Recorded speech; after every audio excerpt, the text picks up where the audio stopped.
What's going on, everybody? Scott Jackson here with Swissbeatbox. Thank you guys for tuning in for episode 2 of Beyond the Beats, the official SBX podcast. This week's guest, we have MB14. So thank you very much for tuning in. Sit on back and relax, and let's find out what's happening beyond the beats. Make some noise, MB14. How you doing? Woo! What's up, Yes, my bro? sir. I'm doing very well. Thank you very much for joining us today. Yeah, man, I'm very good. I'm super excited to be. We are going live right now. Again, twitch.tv/Swissbeatbox official. We'll be here. It's live and direct, ladies and gentlemen. So if you guys are watching us, spread it around. Hope you guys are enjoying this Sunday. Happy Mother's Day to all the mothers out there as we start up. And is there anybody you want to say Happy Mother's Day to there, MB14, or anybody that you want to go and mention before we get into this? My mother. I know my mama's not going to watch this Twitch live, but I love you, mama.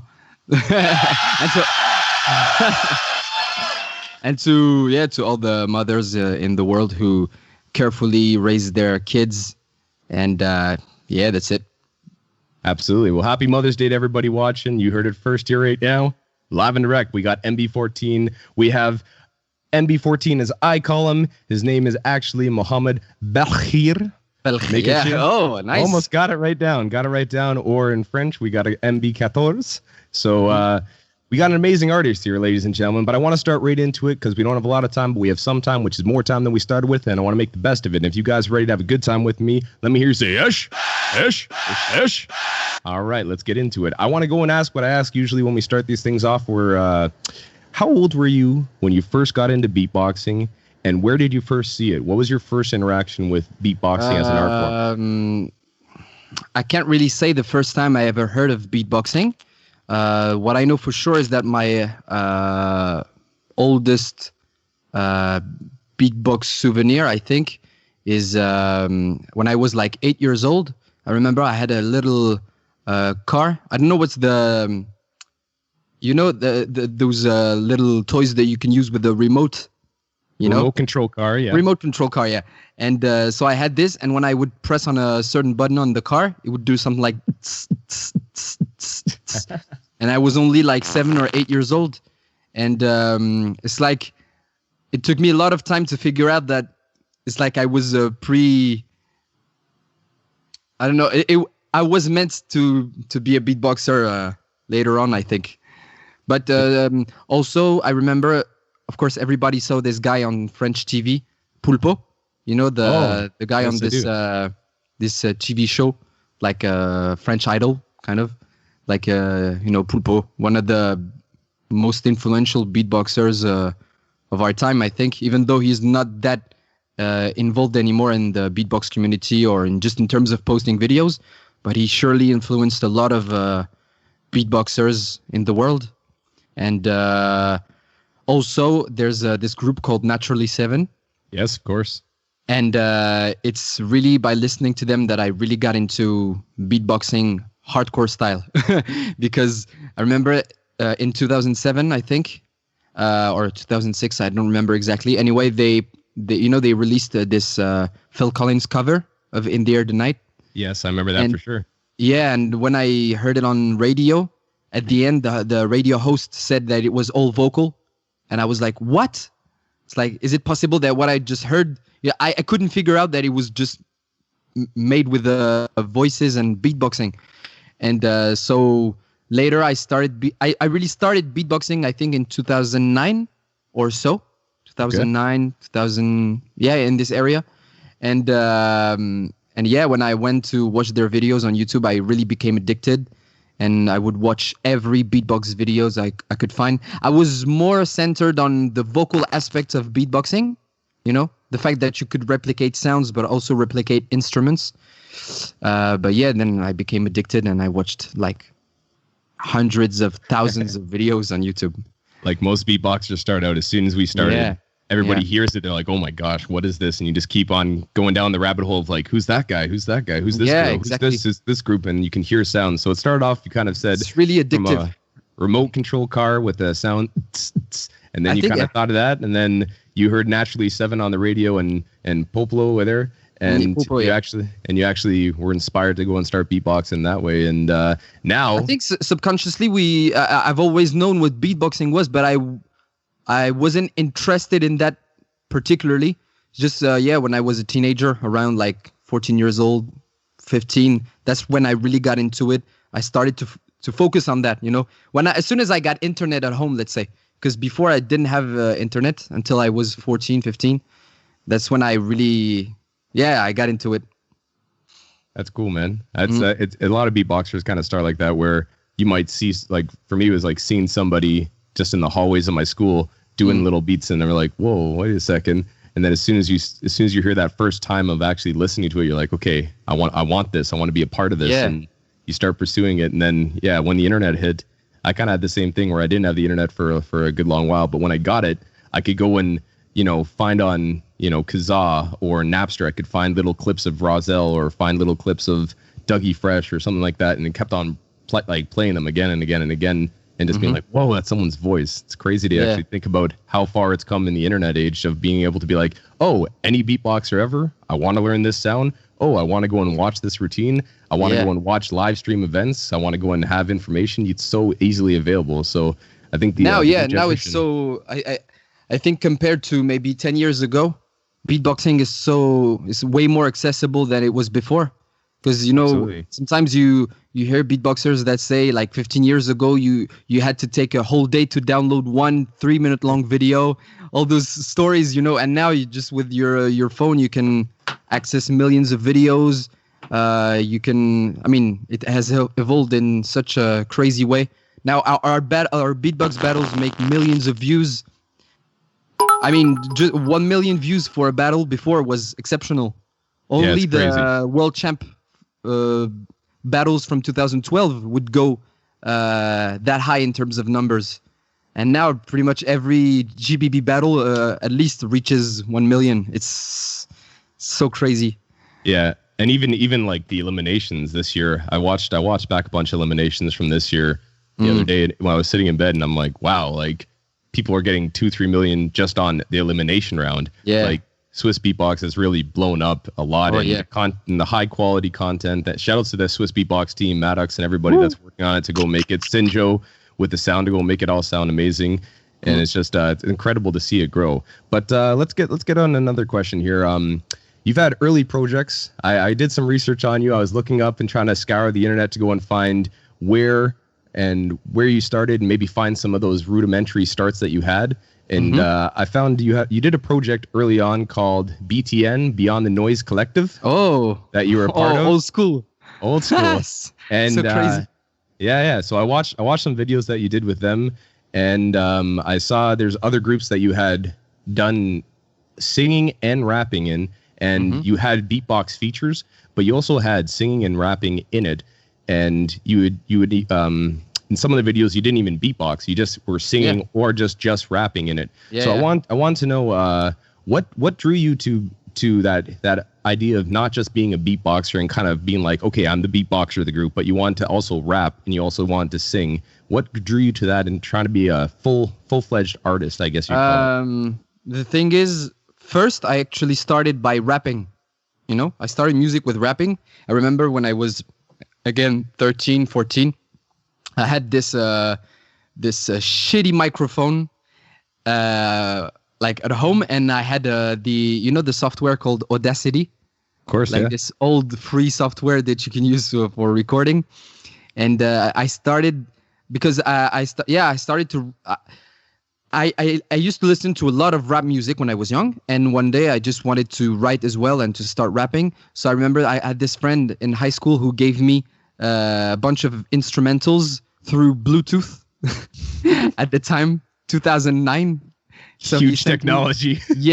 He sent me those instrumentals like through Bluetooth. So I came back home, I exported them all on my computer, and I would just rap on. I would write my lyrics and rap them like one shot on Audacity because I didn't know how to edit my recordings. So I had to take a good breath before starting, and I would do it like 3-minute long one shot. Of course, it sounded like shit. I have the recordings. I still have the recordings. If you want me to, I could send it to you so you could hear how it sounded like 10 years ago.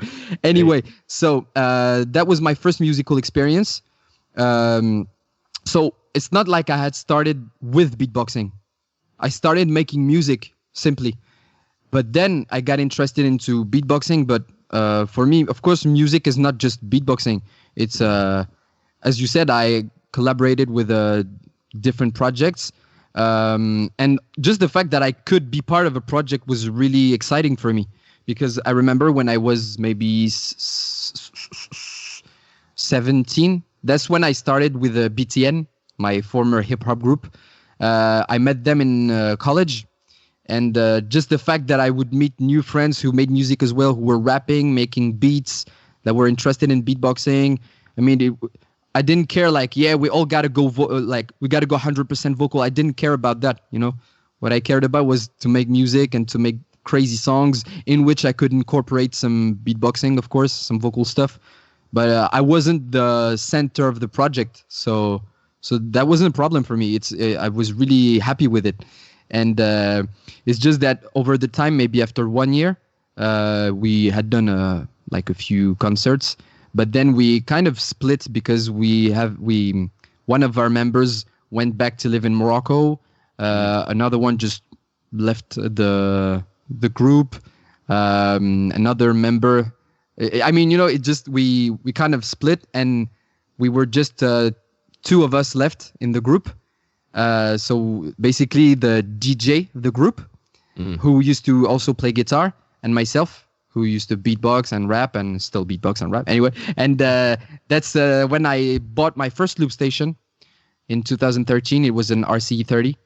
And that's when I started to perform with the loop station and to have something mostly based on beatboxing.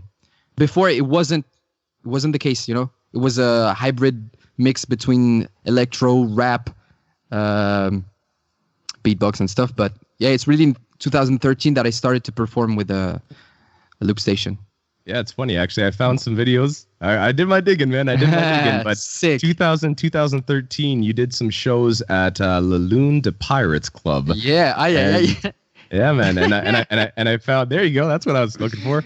But during that one, I saw a video there where that guitarist that you're talking about, you were beatboxing, he was doing guitar, and then you switched and you were singing. And then actually that was probably one of the first places that you publicly did a cover of what became your infamous Gangsta's Paradise. Yeah. And I saw it. I think it was the first time I did it live, I think. Well, you did a good job on it, even 2013, and you can hear how it's developed and developed and developed. Yeah. But it's funny to go and watch it back and see. We were talking about this yesterday when you and I had a little chat, but to see where people come from and the growth that they have, because you've been looping for a long time, and I saw another video where you did it wasn't even maybe on a loop station, but you had the idea of cutting it up, and you did a video with your friend called Trickery that you had. Yeah, man. How did you find that, bro? Your MB14. Wow. The people want to know. This video, like, only people who I send it to know this video. Like, unless you really searched deeply into my Facebook account, because I never sent it to you, and there's not a lot of people to whom I've sent this video. So, you did a great job, bro. Found it about you pulling that Nardwar. But yeah, man. Bro, you got to work with CIA or something. I swear. Gotta work on it. I take this thing seriously. Beyond the beats, we got to find out. But yeah, that video with Trickery where your friend was doing some of the sounds as well, and then it had you scratching at the end, you laid down the beat, and you can see that it was maybe not even on a loop station, but it was just a cutting up the audio and putting it on like some people have been doing. But you were doing that back in 2011. So how old were you in 2011? I was 17. So and 17, the thing is, on YouTube, there was already a lot of multi-track videos. Because at that time, I didn't have a loop station yet, but I knew what a loop station was. I already knew, you know, for example, Naturally 7, to go back to them, they already used the loop station in 2006, like, to begin their show.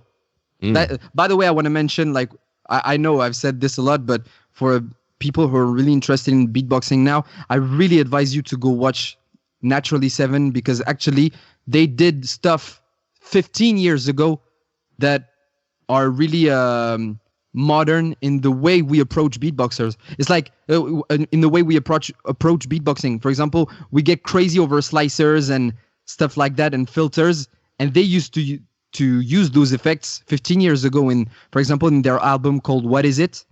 Yep. They use some crazy sounds and effects, and their drums are crazy. Their trumpets are so on point. Their harmonies. I mean, if they did a showcase at the GBB, let's say, they would smash it. People would go crazy over it, you know? And it's funny to see that it has evolved anyway, because I start to go too far. No, it's good. So they used the loop station in 2006, and that's actually how I discovered what a loop station was. Was through Naturally 7. Yeah. Just layering some bunch of tracks at the beginning, and then they will start all together. And so what was I saying? So yeah, at that time, there was already a lot of multi-track videos on YouTube, and I was really interested in that. Like, we all know Mike Tompkins, for example. Yeah, of course. Peter Hollins, which is one of my biggest influence, I think, also in the a cappella world. Pentatonics as well, like Pentatonics. I remember I started to listen to them in 2012. At that time, only the people from the US knew Pentatonics. They had just won the sing-off. And I remember when I started to watch their videos, like every day, I was so passionate, and I'm so happy to see that they've grown in such a massive way in the world. Yeah, anyway, so yeah, there was already a lot of videos, multi-track videos, and we wanted to do something similar, like layer tracks and. Yeah, I thoroughly enjoyed watching that back, because again, it started out with it shows your build, and it shows your trajectory of becoming the artist that you were. And it was nice for me to go and research you and kind of look and be like, oh, he was doing that. Oh, he was doing that. Wasn't that clean, huh? Was kind of. It was good. It was good. I enjoyed it. It was decent for a new beatboxer, let's say. Yeah. But that's 2011 though, right when you started without a loop station, and then you went from there. You did some covers when you were not covers rather, but you did some when you tried to get into GBB 2015. When you started doing those videos, that's when you started doing your loop station videos. But I wanted to ask you, so you've been looping for a long time, and you kind of told us who were your inspirations when you first started. But is there anybody that kind of showed you how to use the looper when you got that RC30? Was there anybody, or did you buy it and just kind of figure out as you went? It's really funny, actually. I kind of knew how to use loopstation before having one. It's funny. I remember before. So I already knew what looping was. I used to watch all the videos I could find on loopstation. I remember, for example, this the Eclipse showcase in 2009, the World Champs, or Korean Effects. He had a lot of loopstation videos before it was cool, you know. With the RC30, for example, the one when he does ABC. I Want You Back. Yeah, I Want You Back, Sexy Back, and all that stuff. So I watched any loopstation videos I could find, and I remember at home I would pretend to stomp my feet on the floor and layer the tracks in my mind. You know what I mean? Just to get used to the process of picturing the tracks in my mind. So the day I would use a loop station, I would kind of already know how to build a song. So I remember I was like, and in my mind I kept the track playing, and I would layer and layer and layer. So when I bought my first loop station, as long as I knew how to use it technically, it took me a few days, of course, to understand how it worked technically. When I got that, then it was pretty logical for me to build the songs. Of course, then I got cleaner and cleaner and more precise over the time, and I evolved, of course, but at the beginning I knew what I was doing, kind of. You had an idea before you even had a loop station. Because I trained before. Yeah, I used practicing. To listen. Yeah. It's funny when people still to this day, when you watch Beatboxers, I have problems with it, and most people on the loop station getting that first loop down of and being able to hit it directly in time. So it's funny that even before you had a loop station, you had that in your mind of being like, okay, I need to go and be able to make this perfect loop to go and start with. So I have to be able to press it and tap with my foot. That's really interesting that you did that. Even sometimes when I watch my old loop station videos, sometimes it's like, because the thing is, before, since there wasn't the RC505 and you couldn't make such short rhythmic tracks and then go on with the rest, you had to do the same length for the whole track. You see what I mean? It's like if the chord progression was, let's say, 16 bars, Yeah. you had to make a 16 bar long beat, so you could loop the complete The vocals song on top of it. Yeah, exactly. So before, looping was it was more difficult. You had less possibilities, but technically was more difficult. So sometimes when I look back at my videos, I'm like, hey, I was quite tight when I think about it, you know? I was maybe more tight before than what I am now. It's really strange. Before maybe technology did some of it? Yeah, kind of. I don't know. It's maybe because I would engage my whole body when I was stomping on my loop station. So maybe there was something more physical. Now you just have to move your arm to press it. But before you had to physically engage to make your loops 100%. Yeah, Tight and on time. Because that I remember those foot pedal ones when you actually had to, if you tried to do it with your hand, you had to press hard on it. So had to hit it better. Like So it's better that you stomped on your feet to actually have that force behind it. That's funny, man. But of course, I'm happier to use the RC505 now than the old ones. We can do so much more stuff with it. Yeah, well, 100%. You can see the possibilities from that intro track that you made for us to all the great work you've done just with the RC505. It's been amazing to watch your progression on it and seeing how far you can push the machine. That's one thing I love about watching yourself and other loopers as well that are at a high level, is being like, I never would have thought of pairing that sound with this sound and this sound with that sound and these two effects together, and then how do I go and make this happen? But something that I noticed about you specifically is you tend to avoid using many effects. You use like reverb and like little things to kind of amplify what your voice is, but a lot of the time you kind of shy away from actually using certain effects like a lo-fi and this and making it very electronic, and you go and keep it pretty natural. Is there a reason that you try to keep it relatively natural, or is it just a thing that is better for you? Or I think it's more of a philosophical approach. It's because for me, the magic in beatboxing and vocal music is that it's vocal. And the thing is, I think that's not a general truth, let's say. Generic truth was the right one? General truth? Yeah. Generic. Generic is a good word, yeah. Okay. It's just my point of view. But I think if you start to mess around with too many effects, so much that at the end we can't even...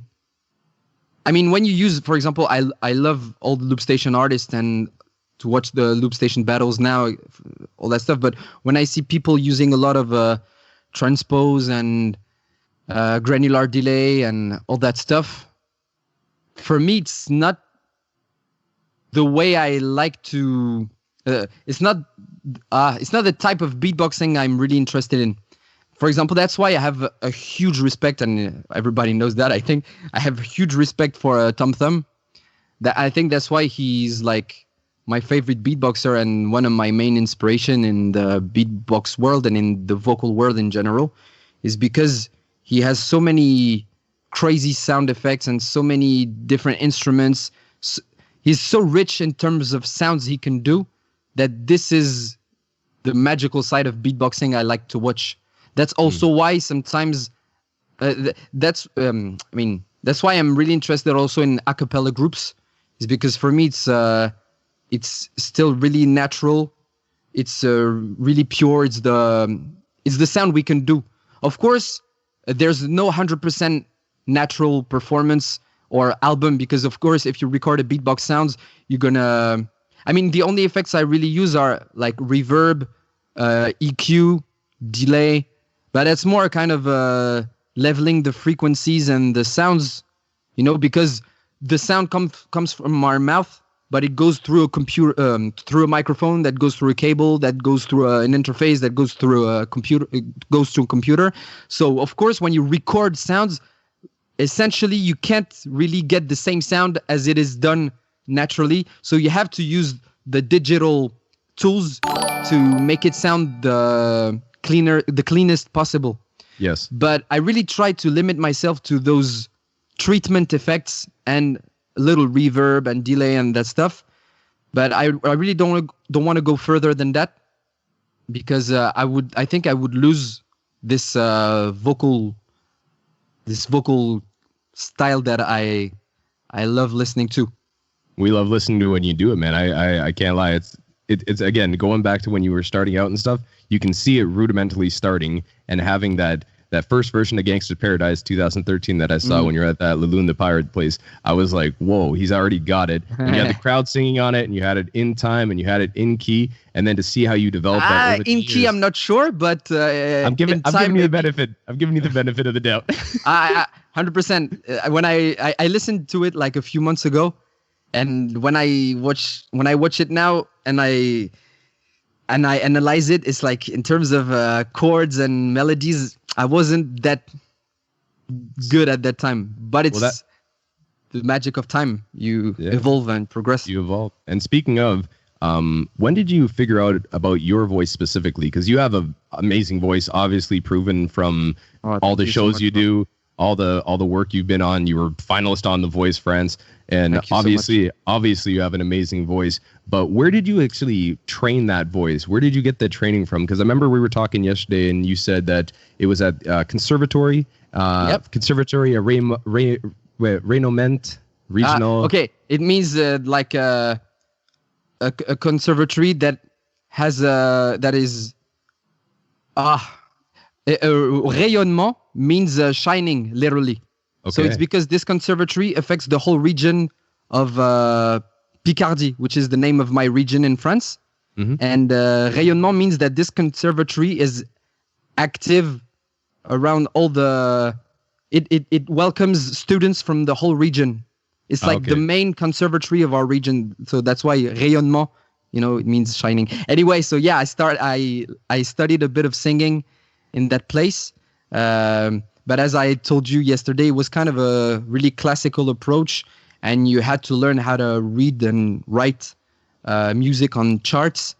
It's just the classical way of learning music. And the thing is, I wanted to learn how to sing, but not necessarily go to the end of the curriculum in that school.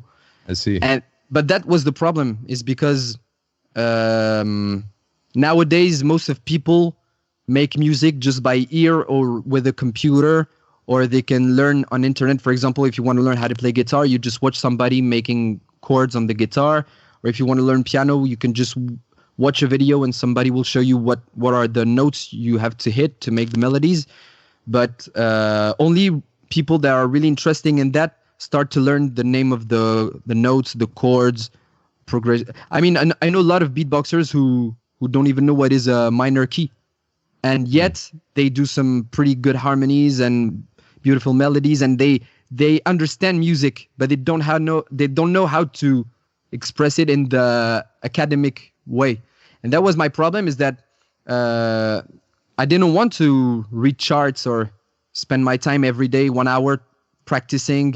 I wasn't interested in it, and that was the problem. Is in the conservatory, if you want to learn classical pieces to train your classical voice, yes, you have to read those sheets, and I couldn't. So after a few months, even though I enjoyed those classes, I lost interest in that because I wasn't progressing. And also the fact that in the classical world, sometimes with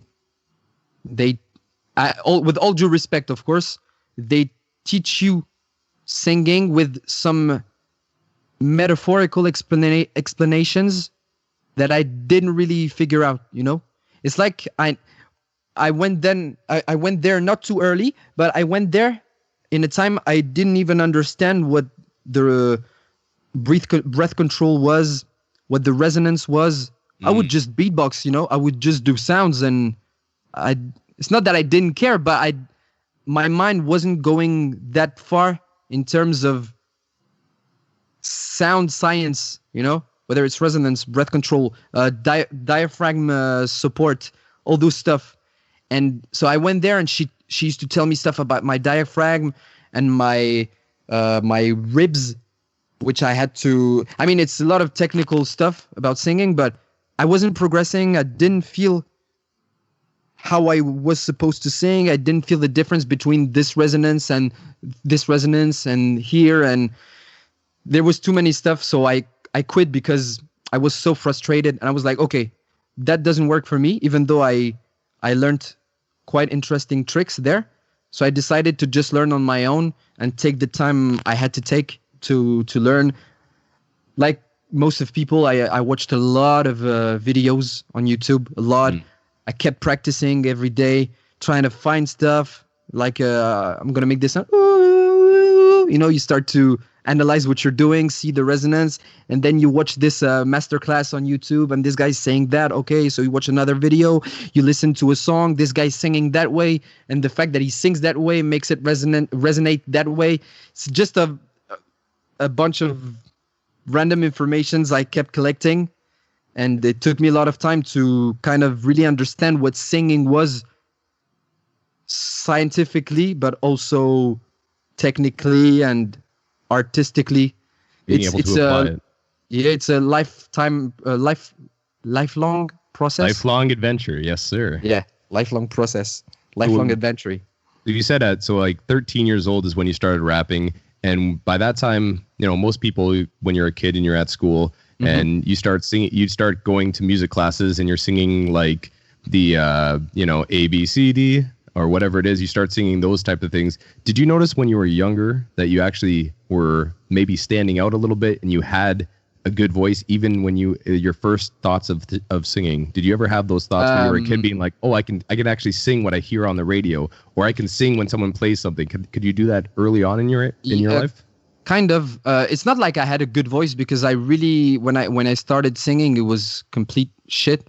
It's just that I think if I had to define myself, like if I had one gift, not if I had one gift, but let's say if I had to recap my best ability in life is to imitate. You know what I'm saying? It's 100%. Like impression is the best thing I can do on this planet. It's like, and it's not just with beatboxing, my close friends know me. I always imitate people's voice, people's way of walking, attitudes, faces, sounds, all that stuff. I mean, when I was in middle school, I used to imitate my teachers. I've always been replicating what I would listen to or what I would watch. It's really deeply embedded in my mind. It's like I see something, I reproduce it. Not always in a good way, but that's how I work, by impressing and impersonating. And what was I saying? Okay, so that's why I've always had a good ear, not for harmonies, but for sounds, just for sounds. Like when I would listen to a sound when I was young, I could do the same note, for example, but I didn't even think about that, about notes and frequencies and all that stuff. I would just listen to something and I would do it. You're just imitating it continuously. Yeah, exactly. And so that's why from a long time, I've always been playing with my voice and reproducing stuff and imitating everything around me. But it's not because you can imitate something that you can sing, So that's the difference. I've always known that I was quite comfortable with my voice because I was always making little funny characters and sounds, and as I said, impressing my teachers, my friends, all that stuff. But singing is different. Some people have a gift for singing. I don't. It's just a long time. It's hard work, but I was helped with this ability of imitating, So that's why I think it's totally logical for me to be a beatboxer today, because I like using my voice, and I like imitating stuff. And the art that includes the most impression is beatboxing, and also the fact that deep inside I've always wanted to be an actor, and I think in the future that's one of my main goals as well. It has always been, but music is more of a personal journey, so I had more opportunities to explore music alone and with other people than to make movies, because it takes such a long time. You have to pass auditions. You have to be selected.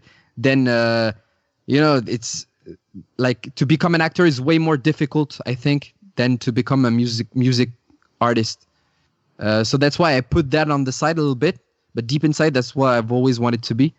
And that also has helped me a lot on stage, or to make videos or to make battles, is that to express myself, not just with the sound, but with my face, with my eyes.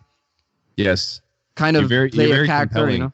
You're very compelling you're very compelling on stage, and in performances and videos, you draw the attention to the eye of the viewer, because you can manipulate your face, control it, and it's something that I could see in movies, man. I could be hearing you like this summer. Yeah. Go ahead and introduce you. It's just what I am. I think deep inside I'm meant to make sounds and make faces and create some imaginary situations, and I really, it's hard for me to stand still when I'm with other people, you know? I'm always messing around. I'm always like the little clown, you know? That's a good thing, though. I think that a lot of beatboxers have that, and a lot of people that are tuned in and also have watched. I remember myself as a kid too. You always get in trouble because you're not focused and you're not paying attention. Yeah. But in your mind, you're really focused on making that sound or this impersonation or doing this thing over here, and it's something personal that you're working on. So maybe you might not be the most connected when it comes to, let's say, mathematics as an example, not in general, just in naming a subject there, but maybe that if you don't connect with that, but you really connect with something that you're working on personally, you'll see someone like you that now you are where you are because of that.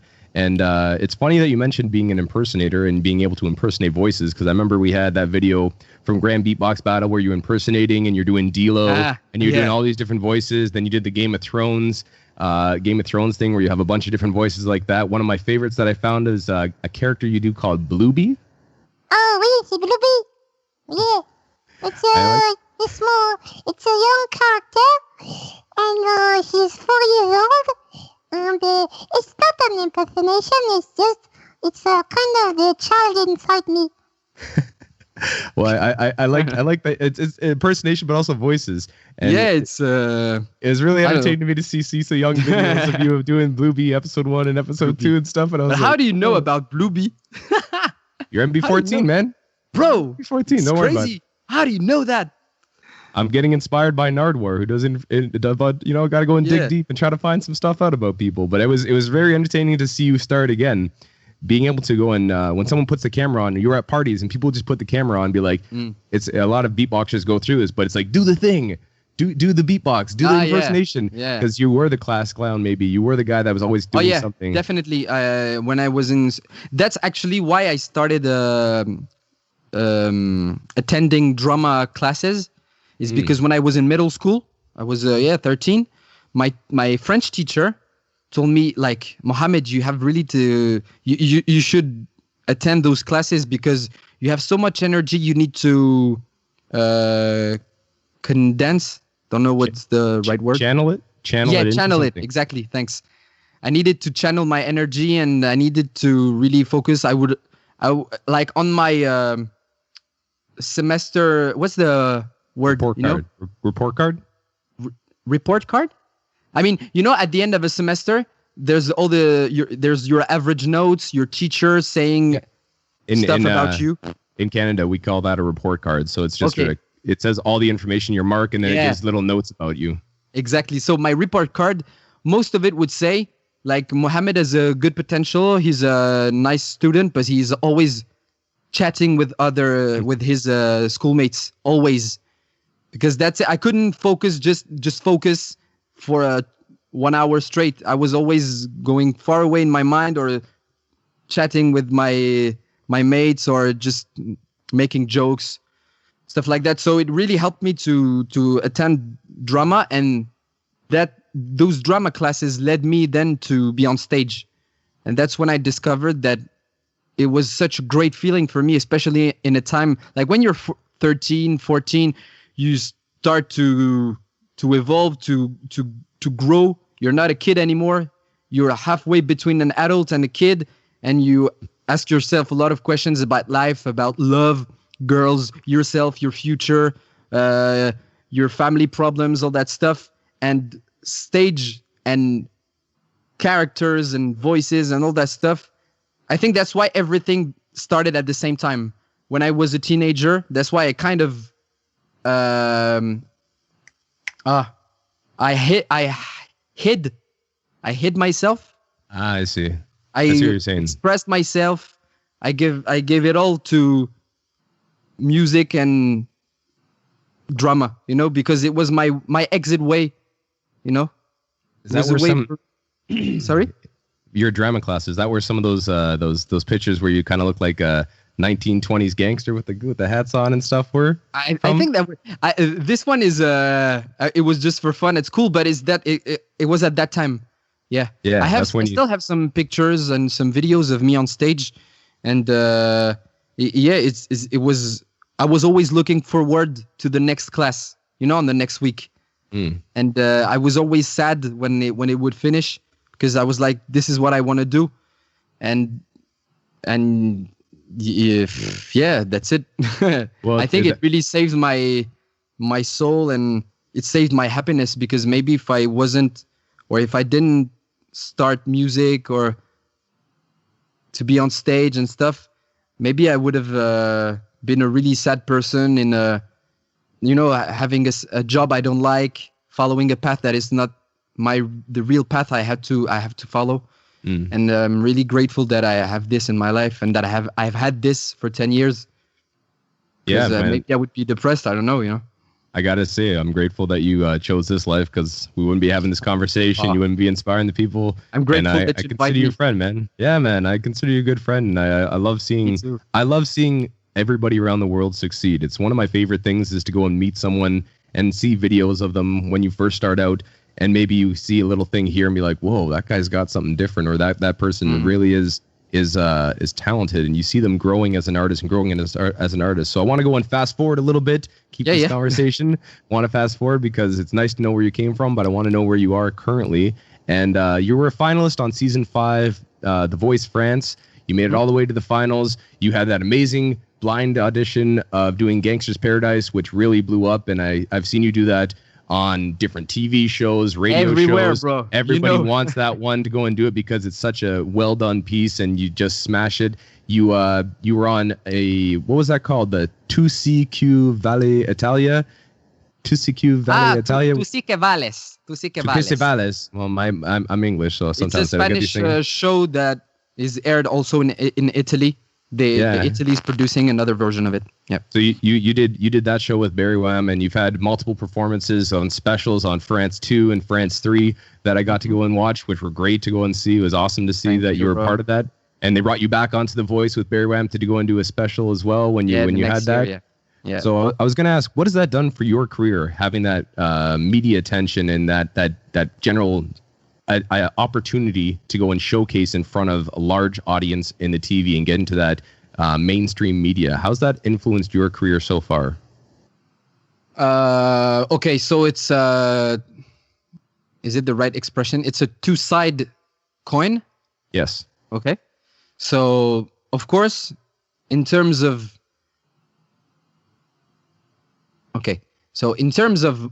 let's say money, ego, opportunities, attention, creation, traveling, meeting other people, discovering the world and stuff. It feels good. It definitely changed my life, and it brought me so many things. I mean, The Voice, basically my audition, my Gangsta Paradise audition was aired already 4 years ago. It's only 4 years ago, but it's already 4 years ago. And within those 4 years, it has completely changed my life. I've lived so many crazy stuff that before that, I didn't know I was gonna have the opportunity to go through this that early, because I remember, for example, before the GBB, just in fact, participating to the GBB 2015 was already a miracle for me. But before that, I was like, damn, how long is it going to take me to really build a musical career, to, to be mature and travel and make concerts and songs and release albums and stuff. I had no idea how long it was going to take me and how concretely I was going to make all of this happen. But in 4 years, I must say I traveled to so many countries, made so many shows, whether it's linked to the beatbox world or not. I've met so many people, went to so many places. I've released videos that myself and with Berywam, of course. Berywam was also a huge influence in that. I mean, let's say there are 3 axes. There's Berywam, The Voice, and the GBB. Those 3 sections definitely changed and molded my life, So some shows come from my The Voice exposure, some from Berywam, a lot of them, of course. Some from the beatbox battles where, some corporate gigs came because the people saw me on the battles and they wanted a beatbox performance. You know how it works, Absolutely, yeah. And I'm really thankful and grateful to have been through all of this. I've earned some really good money, been able to eat in some really good restaurants and buy myself some nice stuff, even though I'm not into spending my money that much, I really rely on small stuff, Mm-hmm. Anyway, but all of that said, like attention, millions of views, travels, money, all that stuff, which I'm really happy for. There's this other side where sometimes I think everything happened in a time where I wasn't mature enough to really make the best out of it, But at the same time, maybe I needed to get through this to actually grow more, But when I look back at it, there's a lot of moments, whether it's some choices I made in terms of videos, in terms of, I don't know, in terms of artist image you convey to your audience, in terms of the battles also. Made a lot of battles of which I'm not proud that much to. I mean, there's a lot of battles I can't watch without being like, Yes, yes. I think that's the thing. It took me a lot of time to really understand for example, the value of hard work, dedication, focus, strategic approach of what you want to create. All this stuff, man. I was just taking everything as it happened, living everything to the fullest, or trying to at least. But now I'm turning 26 in 1 month, and I realized that even though I couldn't because I wasn't the man I am today, but if I was the man I am today 4 years ago, maybe I would have made things better, Well, that's the thing about life, and that's a general thing, and it's everybody goes through these things where you have regrets, and a life without regret means that you might not have spread your wings as far as they can be, because you have to go and learn that process and have those failings. And something even like a 50 Cent song where he goes like, sunshine wouldn't be so beautiful if it wasn't for rain, and good times wouldn't be so bad if it wasn't for pain. True. Yeah. So you have to have that contrast in your life to be able to go and appreciate and move forward and mature. So I mean, 4 years ago, you would say you would be 22, and now to 26, people mature rapidly during these times, or should. Yeah, true. Hopefully. So it's better that you have that mindset to go and look back on things that you might have done differently if you had the option. But with the options, with the decisions you've made, you've learned so much and grown as a person, because you can also see it again in some of your more recent performances that I've seen. We can, as I said, 2013 from the Lund, the Pirates. Yeah, now, and then we go all the way to having the opportunities where you're just smashing shows, and even that interview that you did on where you did your track that was coming in with that Arabic sounding track that you do, the one that was on the radio that you had, and it was just so well done, so professionally done. You're well spoken, and it's nice to see you. Nice to see you mature, man. And that's something that I hope more people will take advantage of, and actually not advantage of, but actually think for themselves. Yeah. And I was gonna say, because there's a lot of myself included. I did Canada's Got Talent. I got to the finals, and I have my own experiences and thoughts about it. But for you, a lot of beatboxers get that opportunity for doing talent shows, or they get the opportunity to go and do this thing on TV, or they get this opportunity to go into a commercial. And since you've been through this and you've gone through the process, is there anything you can give as advice for people that are maybe thinking like, oh, my country's got a Got Talent show, I want to go and do it? Is there any advice that you would give them to do something along these shows or commercials that they get? I think it's really paradoxical, because as beatboxers, we all want, I think it would be a lie to say the opposite, or for the most of us, of course, we all want success and attention and people to know our music and to respect us for what we do, or, make money out of it and all that stuff. But it's like we want that, but at the same time, we don't want we're afraid of the shame. We're afraid to be ashamed, or we're afraid to be a clown that is kind of appearing on I don't know how to say it. It's like sometimes when you watch talent shows, it feels like it's pure entertainment, even sometimes in a kind of vicious way, and in a shitty way, because okay, in certain talent shows you have those beautiful performances, but at the same time they bring some jokes on the stage just to entertain the mass, and yes. It's like we know that it's the quickest and the most efficient way to get exposure, but it's like at the same time we feel guilty of being part of it, because we don't like that system, we don't want to be the clowns of this system. And I think personally,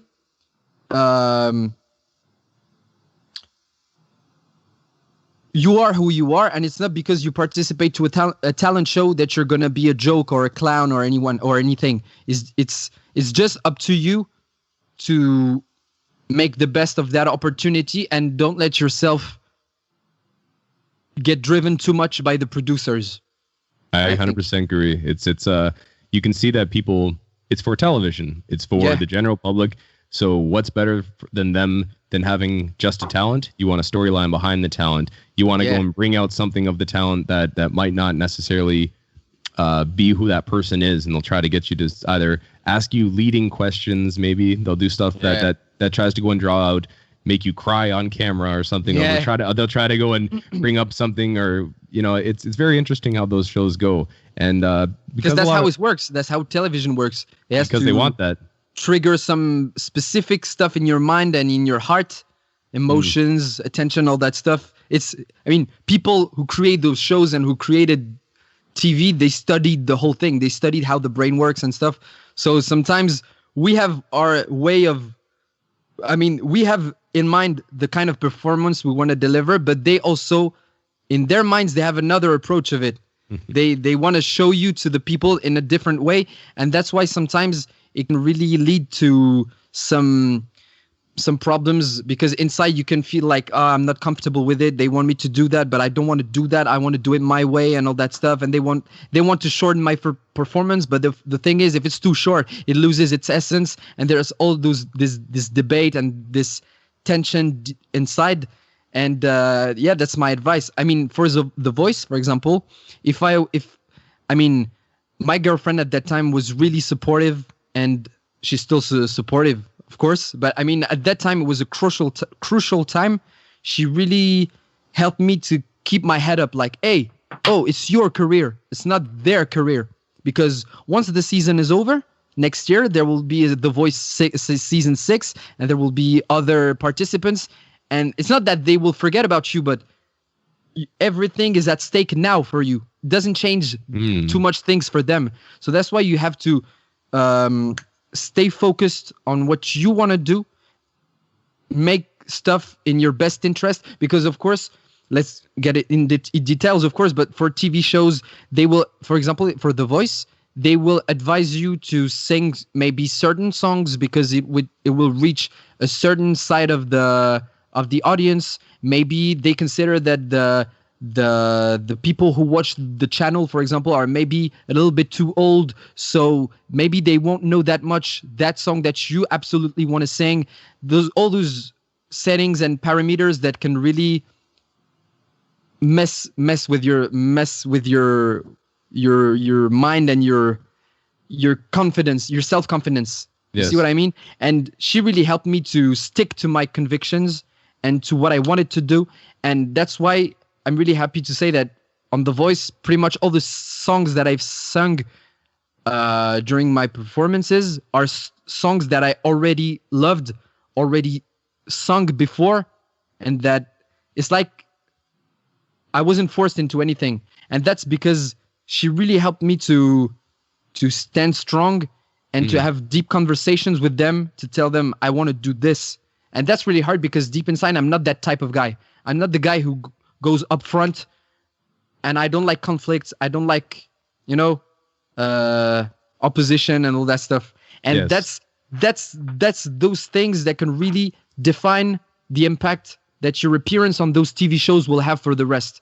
Because you can only access those TV shows once.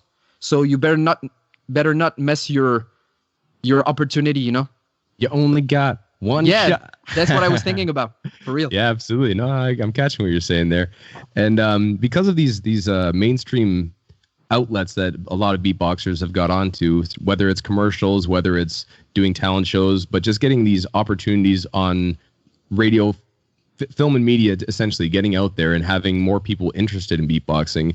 Do you think that the general public takes beatboxing as more of a serious art form, or do you think it's still kind of looked at as, hey, do the party trick, hey, do the thing, come on, do the thing? Or do you think it's being taken more seriously as an actual art form now that we've actually had exposure and it's starting to grow more and more and more, and as the years go on? Maybe the thing is we still think people see it as a party trick. Maybe it's the way we see it. Maybe that's the way we see it as beatboxers. But I think when you look back at it in a more serious way, look at all the views on the videos. Look at all the followers for beatboxers on social medias. I think people are really, and it's been the case for, I think, what social medias have really blown up for about 10 years now. When you see the numbers that us beatboxers can bring to those platforms, I think it really shows that people don't just see it as a party trick anymore. But it's just that on TV, beatbox is not enough exposed. But TV is not the only media. For example, I think it's so crazy that Spencer X. Yeah, of course. The beatboxer. This guy has 28 million subscribers on TikTok. 28 million.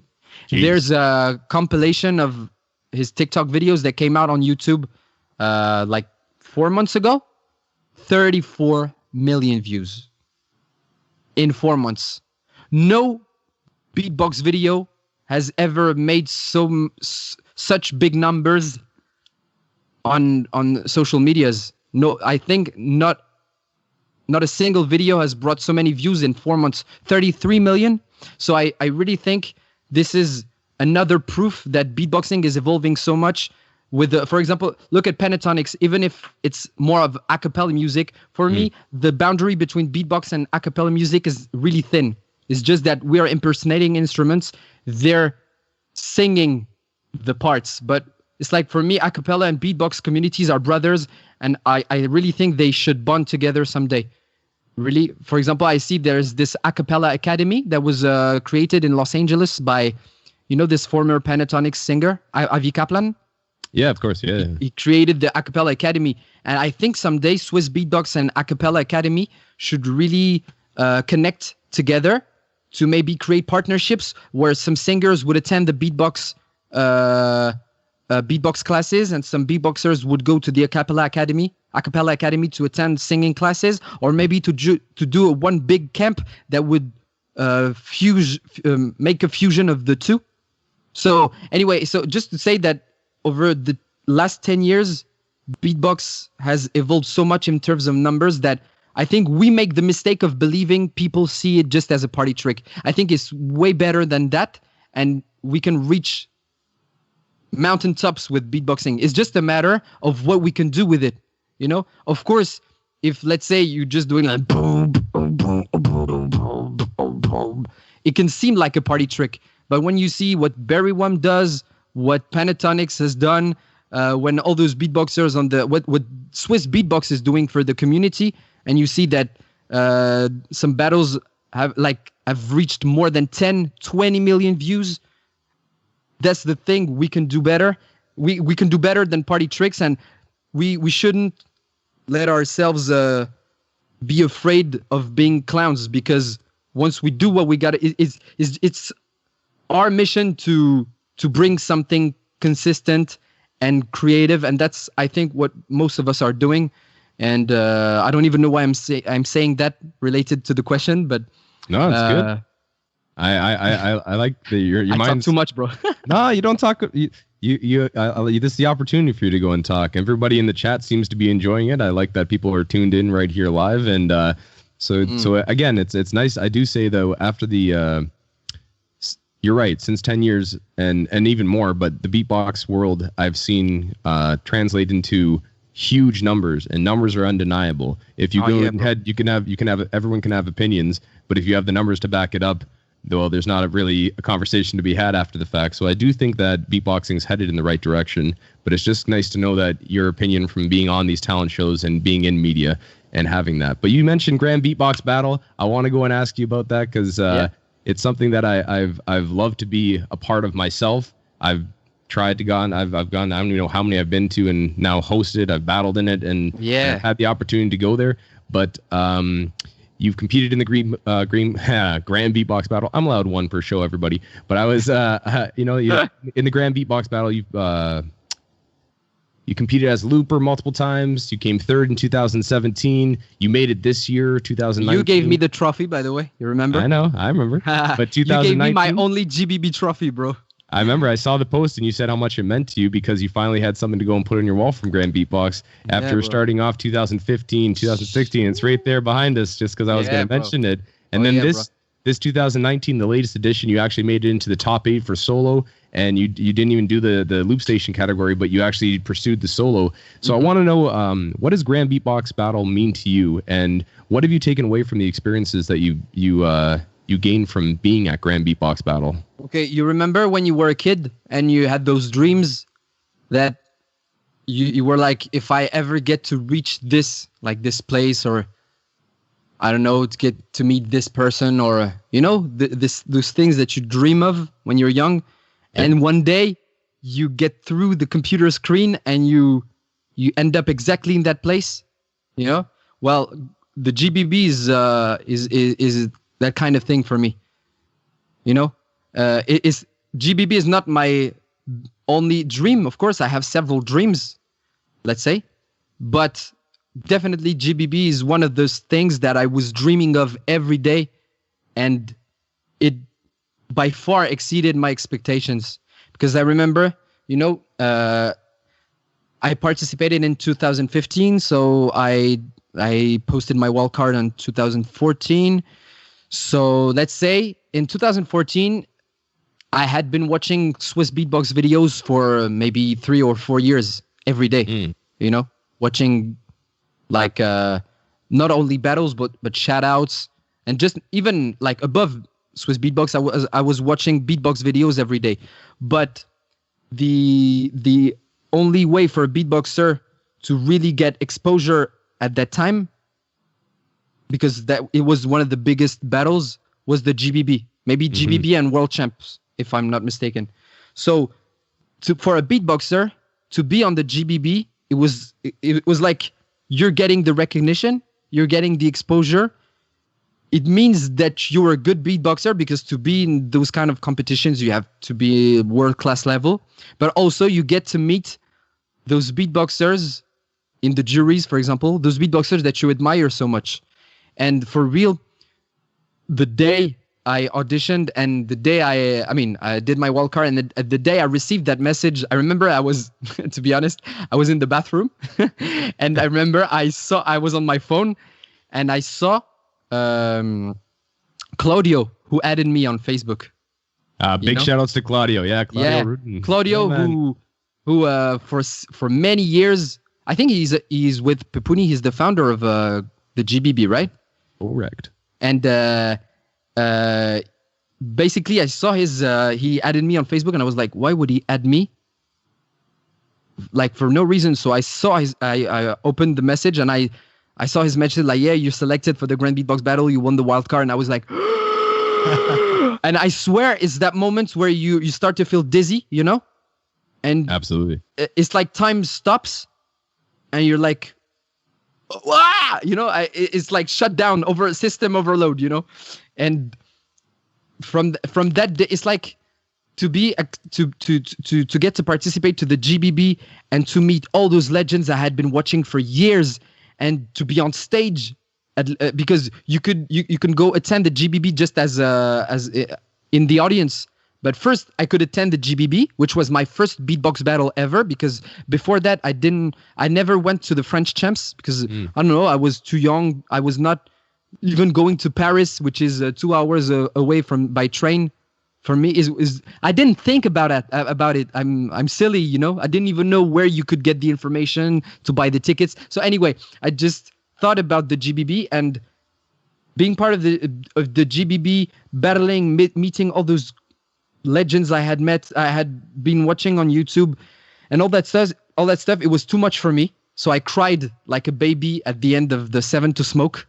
You can ask Alexinho, you can ask Wawad. I cried in their arms. I was like, this is so crazy, and it's really one of the special moments in your life when you realize maybe everything is possible in life. You know, really, wow. Because before that, you're like, yeah, it just happens to other people. Or, you know, when you see people on TV, yeah, you can do it. Believe in your dreams. You just have to work and someday will happen. Well, that was that kind of experience that really showed me that, yeah, you can do it. It works because it worked for me. I've always dreamed of that, but I was like any other kid. I was like, yeah, but it's never going to happen. It's just a dream. I mean, why me? How could I do it? I mean, how can I be just close to those legends? How can I meet Reap Swan in the GBB? Oh, there's Alem, all those crazy stuff. It was a dream for me, and fuck, I did it. And now I really want to insist on the fact that if you work, if you practice, if you keep trying to see where you are and maybe question yourself and maybe see where you're failing, what are your weaknesses, what are your strengths, if you're trying to really be honest with yourself and see what you have to improve, and if you always learn more and try to be creative and have original ideas, I mean, if you just make your mind focus on that to improve, you can really fucking do it. I'm sure of that, you know?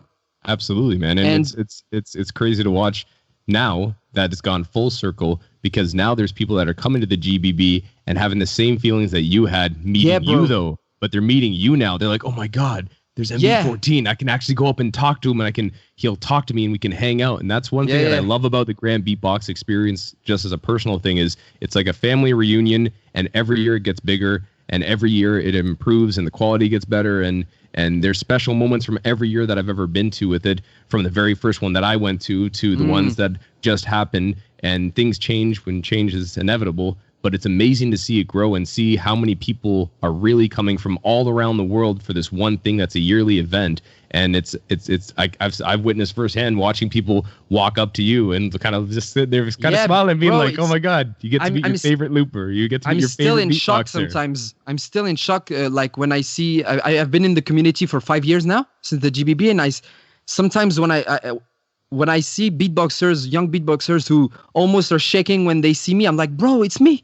5 years ago, I was in your position. Like, don't be afraid. I'm still the same as you. You know, for example, the first day I met Tom Thumb, bro, I was like, you know, I remember because it was in the UK champs, And he actually came to me because he had seen my videos. So that was double shock for me. I'm like, first, I see my favorite beatboxers on stage, and at the end of his performance, he went to me because he saw me at the front row. He was like, "Yo, bro, I love what you're doing. I've seen your videos," and I was like, "What?" You know? That Michael Jordan coming over and tapping on the shoulder and saying, "Nice jump shot, kid." Yeah, exactly. And so that's why sometimes when I meet new beatboxers, or I'm like, "Bro, just it's okay," and I totally get how you feel, and I'm really happy that you're here, and I really wish that you are gonna improve. And someday I want to see you on the GBB stage and all that stuff. It's a beautiful, because I don't know if there are a lot of places where experts and legends, I mean, it's so freely being able to go and be a newcomer, but being able to go and hang out after the event with your favorite beatboxer. It'd be like having for me in Canada, it'd be like having a hockey camp. And then at the end of the day, you can still just go and walk over and hang out with Sidney Crosby or the top, back in the day, be like Wayne Gretzky was just there, and you could just walk over and be like, "Hey man, I really like you." And he'd be like, "Oh, cool. Well, let's go and hang out and have a party. And then tomorrow we'll do it again. Crazy. And then tomorrow we'll do it again." And you actually get that bond. And it's especially during also the SBX camp, it's even crazier. Yeah, because the GBB is really revolving around the battles, but the purpose of the SBX camp is to actually create an even deeper bond between when you see like Reeps One and Skiller and Alem and Tom Thumb and Alexinho and all those legendary beatboxers all together partying with the students, I think is beautiful to see. And I don't know if there are a lot of disciplines. Yes. There's other disciplines that have similar events. Okay. I think that beatboxing, I'm not sure there are many of them, I think it's pretty unique to beatboxing. Maybe dancing, some dance classes maybe like this too, because they work with Fair Play Dance Camp at SBX Camp, so there is that crossover as well. But I really like the work that Darnie and Peponi have done to go and put this together, because the time I had a camp was amazing, and I can't wait for the world to go back to a relative normalcy so we can get back to these events. Oh yeah. And but yeah, man, we've been talking for like a good long while. Whoa. But it flies like that. So quick, bro. I still have some questions for you if you have time. Yeah, let's go. Of course, I have time, bro. Okay, I got a quick question that before your battles that you had with Wawad and Oxbox, you quoted a famous chess player, Garry Kasparov, saying, "If you wish to succeed, you must take the risk of failure. Brave the risk of failure." Yeah. So I've seen you do some things that maybe, again, not going onto and using the electronic side of stuff maybe, and trying to keep it your style and keep it the more, I guess, natural voice, and seeing the manipulations that you can do before it goes into the actual machine. So you've been taking chances with these things. But I just want to know, aside from that, what's the importance? Because I've seen it all over. You're a chess player. I see people like Reeps is obviously a chess player. I'm not a chess player. I wouldn't have the cockiness. Yes. Is the word to say that I'm a chess player. It's just that I love chess, but I wouldn't stand 2 minutes in a real tournament. It's just that I really love it. Reeps is a real chess player, or was, because he used to play like on a really regular basis.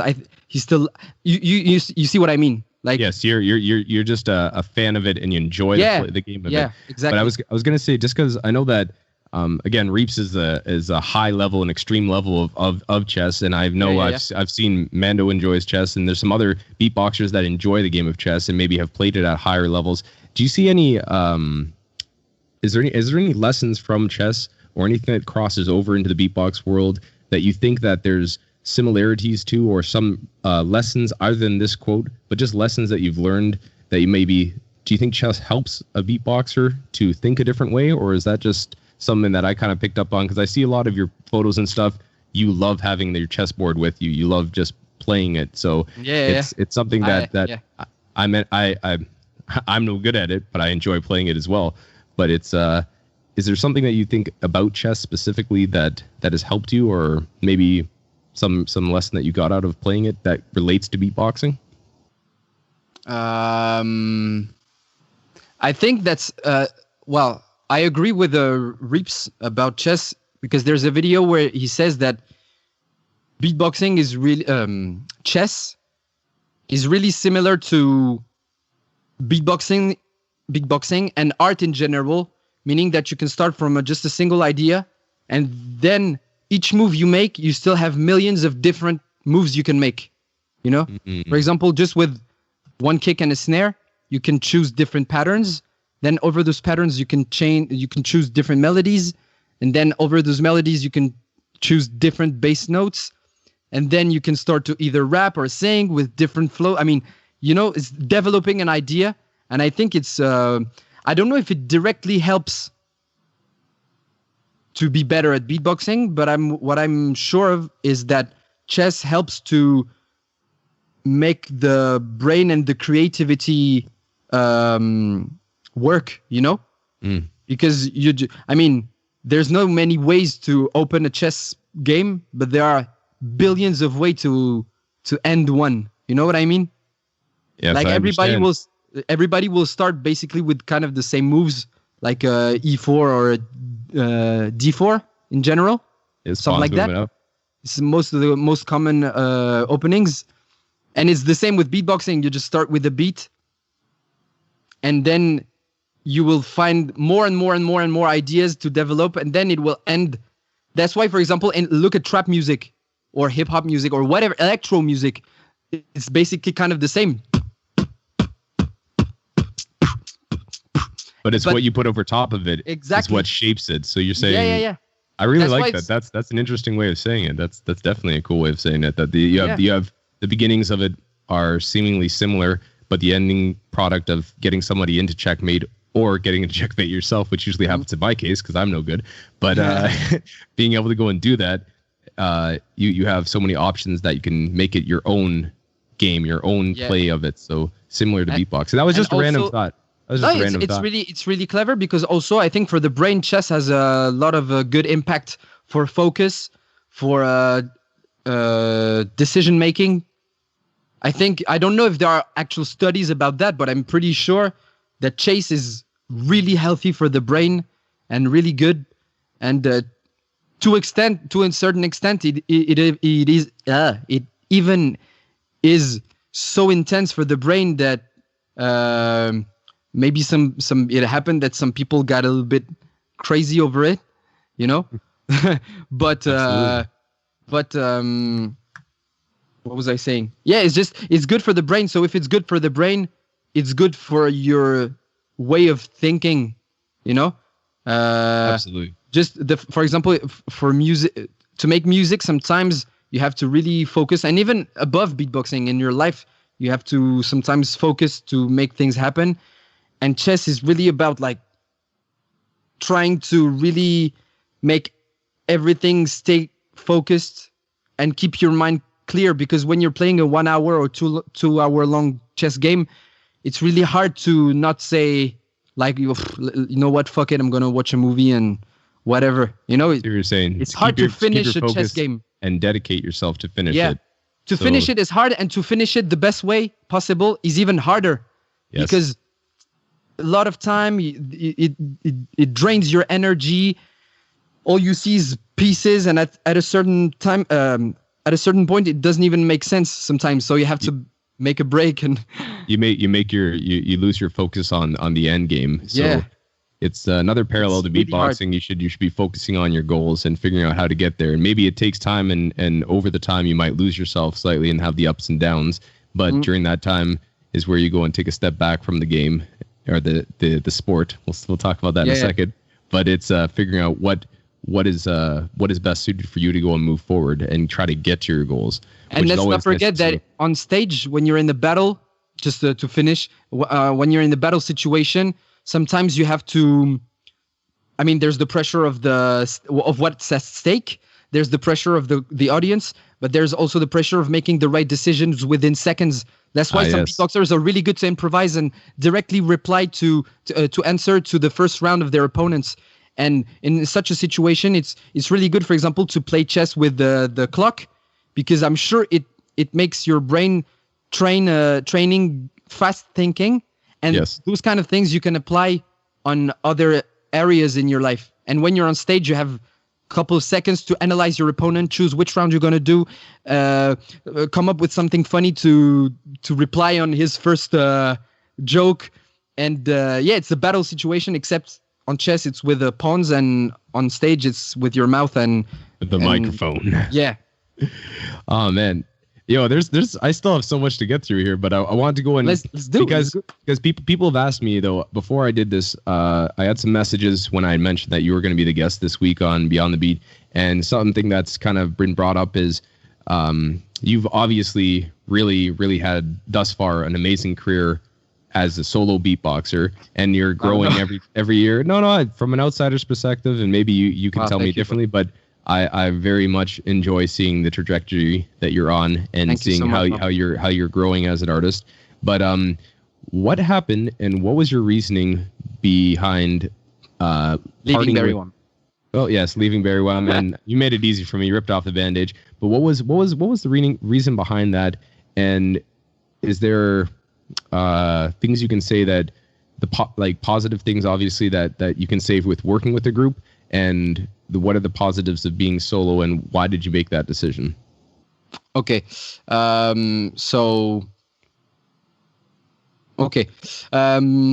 First, when I got into Berywam, it was before Berywam, it was already a dream for me to found a beatbox a cappella group. Like you can go on my YouTube channel if you want. There's a description, like I know. The channel's description. You call yourself, you say you're in your description, you're a mix of beatboxing, singing, and rapping, and you mix it up into a musical cocktail with the help of your loopstation. And you, one of your big dreams is to go and possibly make and be in a group a cappella wise, like Naturally 7 that you mentioned as well. I do my research. I know what you're talking about. That's crazy. Well, that's the thing is, being part of Berywam at a certain point was realizing another dream, and that's the crazy thing is that I got in Berywam. I was so excited, and I when I started to rehearse with them for the French champs, that's when I saw our potential, that we could really do crazy stuff and stuff that I liked as well. I mean. First, you gotta love what you do, and then people gotta love it. So, and we all knew that we could do something really special, and I was so honored that they included me in the project. But I also made it clear with them from the beginning. It's like I really want to be part of this project. That's something I've always wanted to. Watching Naturally 7, Pentatonics, The Voice Play, Home Free. All those vocal groups, Under Control, of course, which is more a beatbox group, but it's the same vibe, I knew that's something I wanted in my life, but solo career was also really important for me. Like being able to develop my name and release my own projects and videos and all that stuff. So I think at a certain point, I had no other choice but to leave the group, I think, for me, but also for them, because even if, to answer your questions, I've learned a lot of things with the group. It was like really a quick, how can I say it?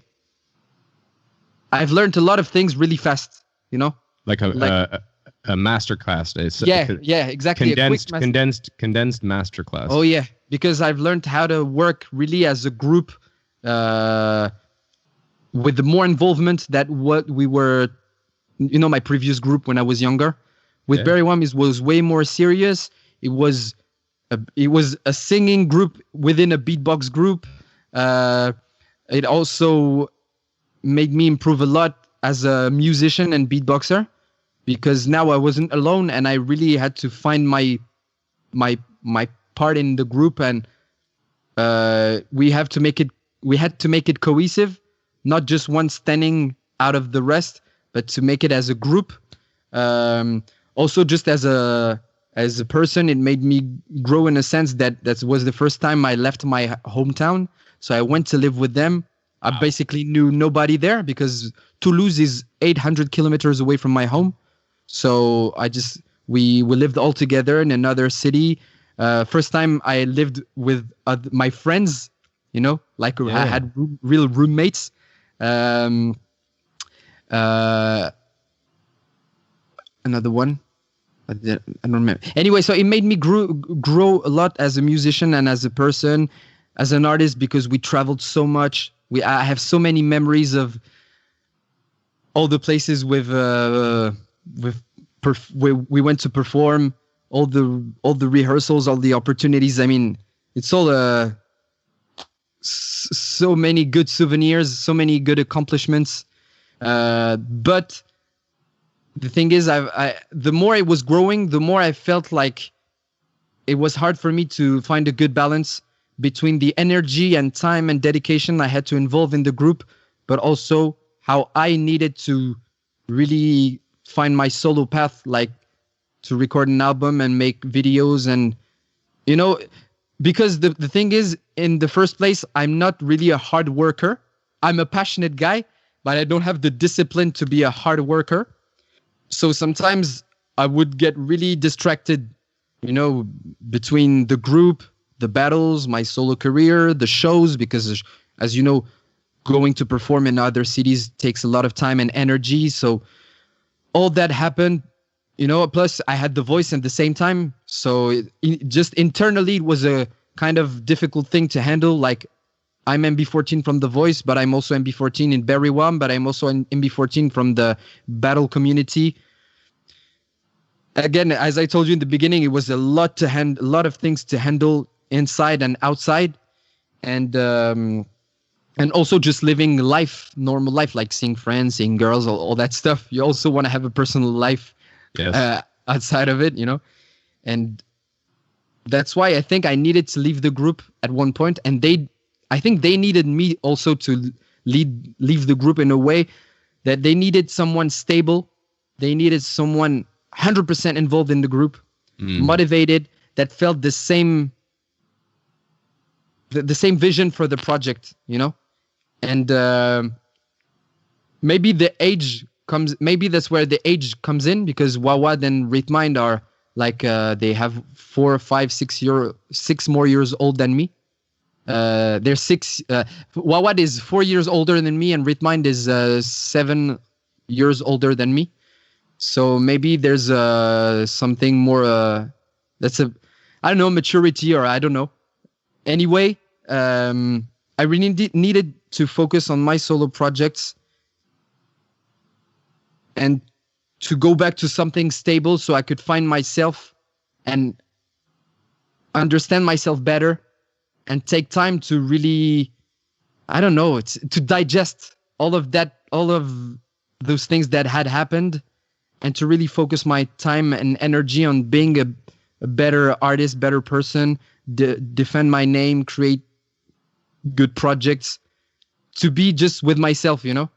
It's hard to explain, but... there's a lot of, you're being pulled in many directions, and these projects are things that you needed to give the appropriate amount of time and dedication and effort into. So exactly, it's understandable to have regular life. Some people have hard time coping with regular life, quote unquote, and saying that just things that happen to everybody, they have a hard time coping with that. And then on top of that, in your life, you have the added stressors of the 4 different projects and multiple others that are just dragging you in all these directions and pulling you.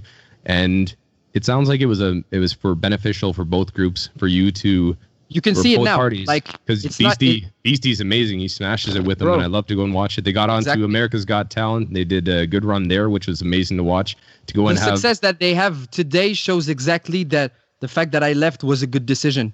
Because if I had left and the group wasn't that successful, maybe we could say that I was like the missing piece of the group. But now you can see that Beastie is doing a hell of a great job, and you can see that they have even more energy because Beastie is pushing the group, so it pushes the other who are pushing the rest back, and makes it grow way better. And also just the fact that when I was in the group, I didn't want to be part of Friends Got Talent, because since I had already been in The Voice, it would have been really weird to be in another talent show in the same country. Like, yeah, I want the attention and exposure.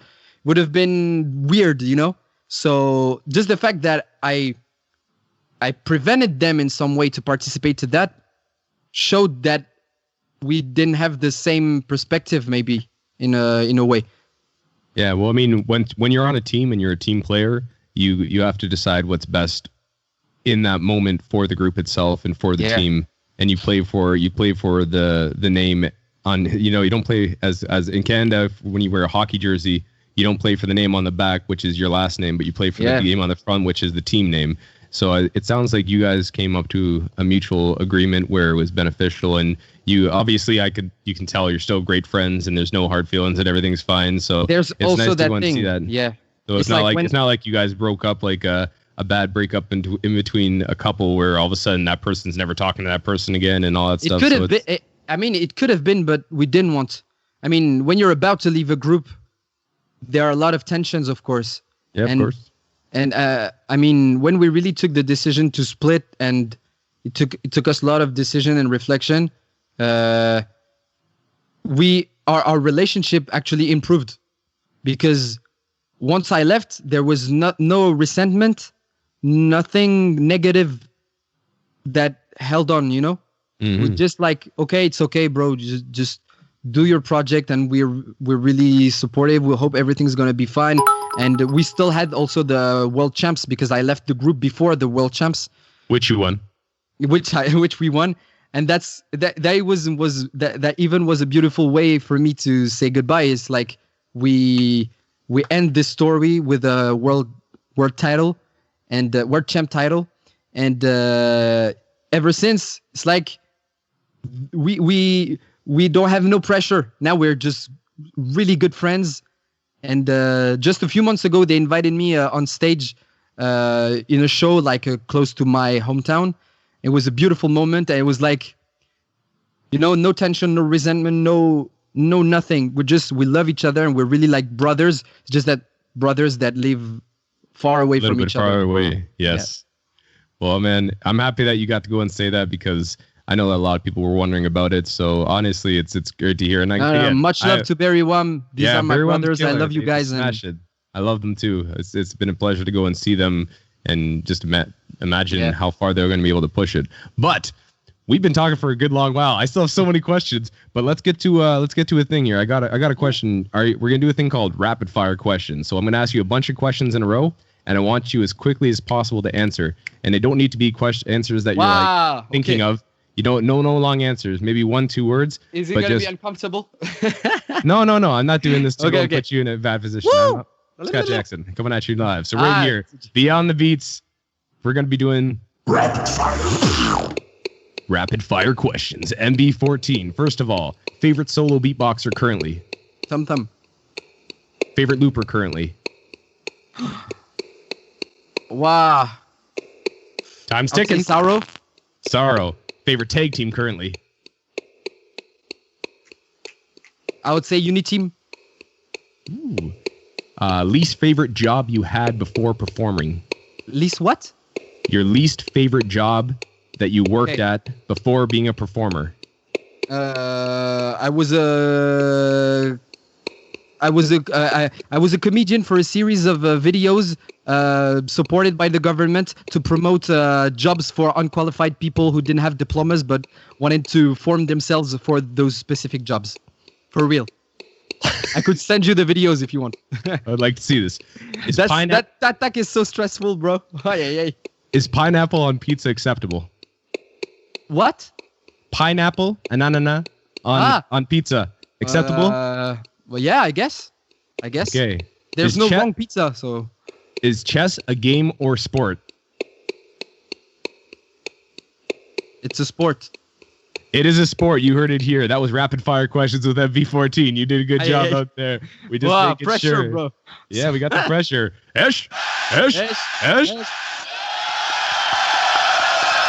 All right, we're gonna keep on moving, ladies and gentlemen. We're gonna be going to. We got this next thing here, which is going to be questions from my friend Papuni. My friend Papuni. We have questions from my friend Papuni. 2 questions. 2 seconds. I gotta open the door to my cat who wants to go out of my room. All right, for sure. Scratching the door. So no problem.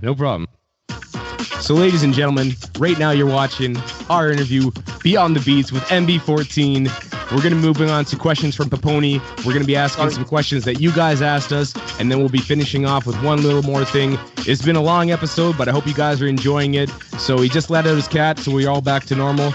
And are you ready to get into the next section? Yeah, sorry, man.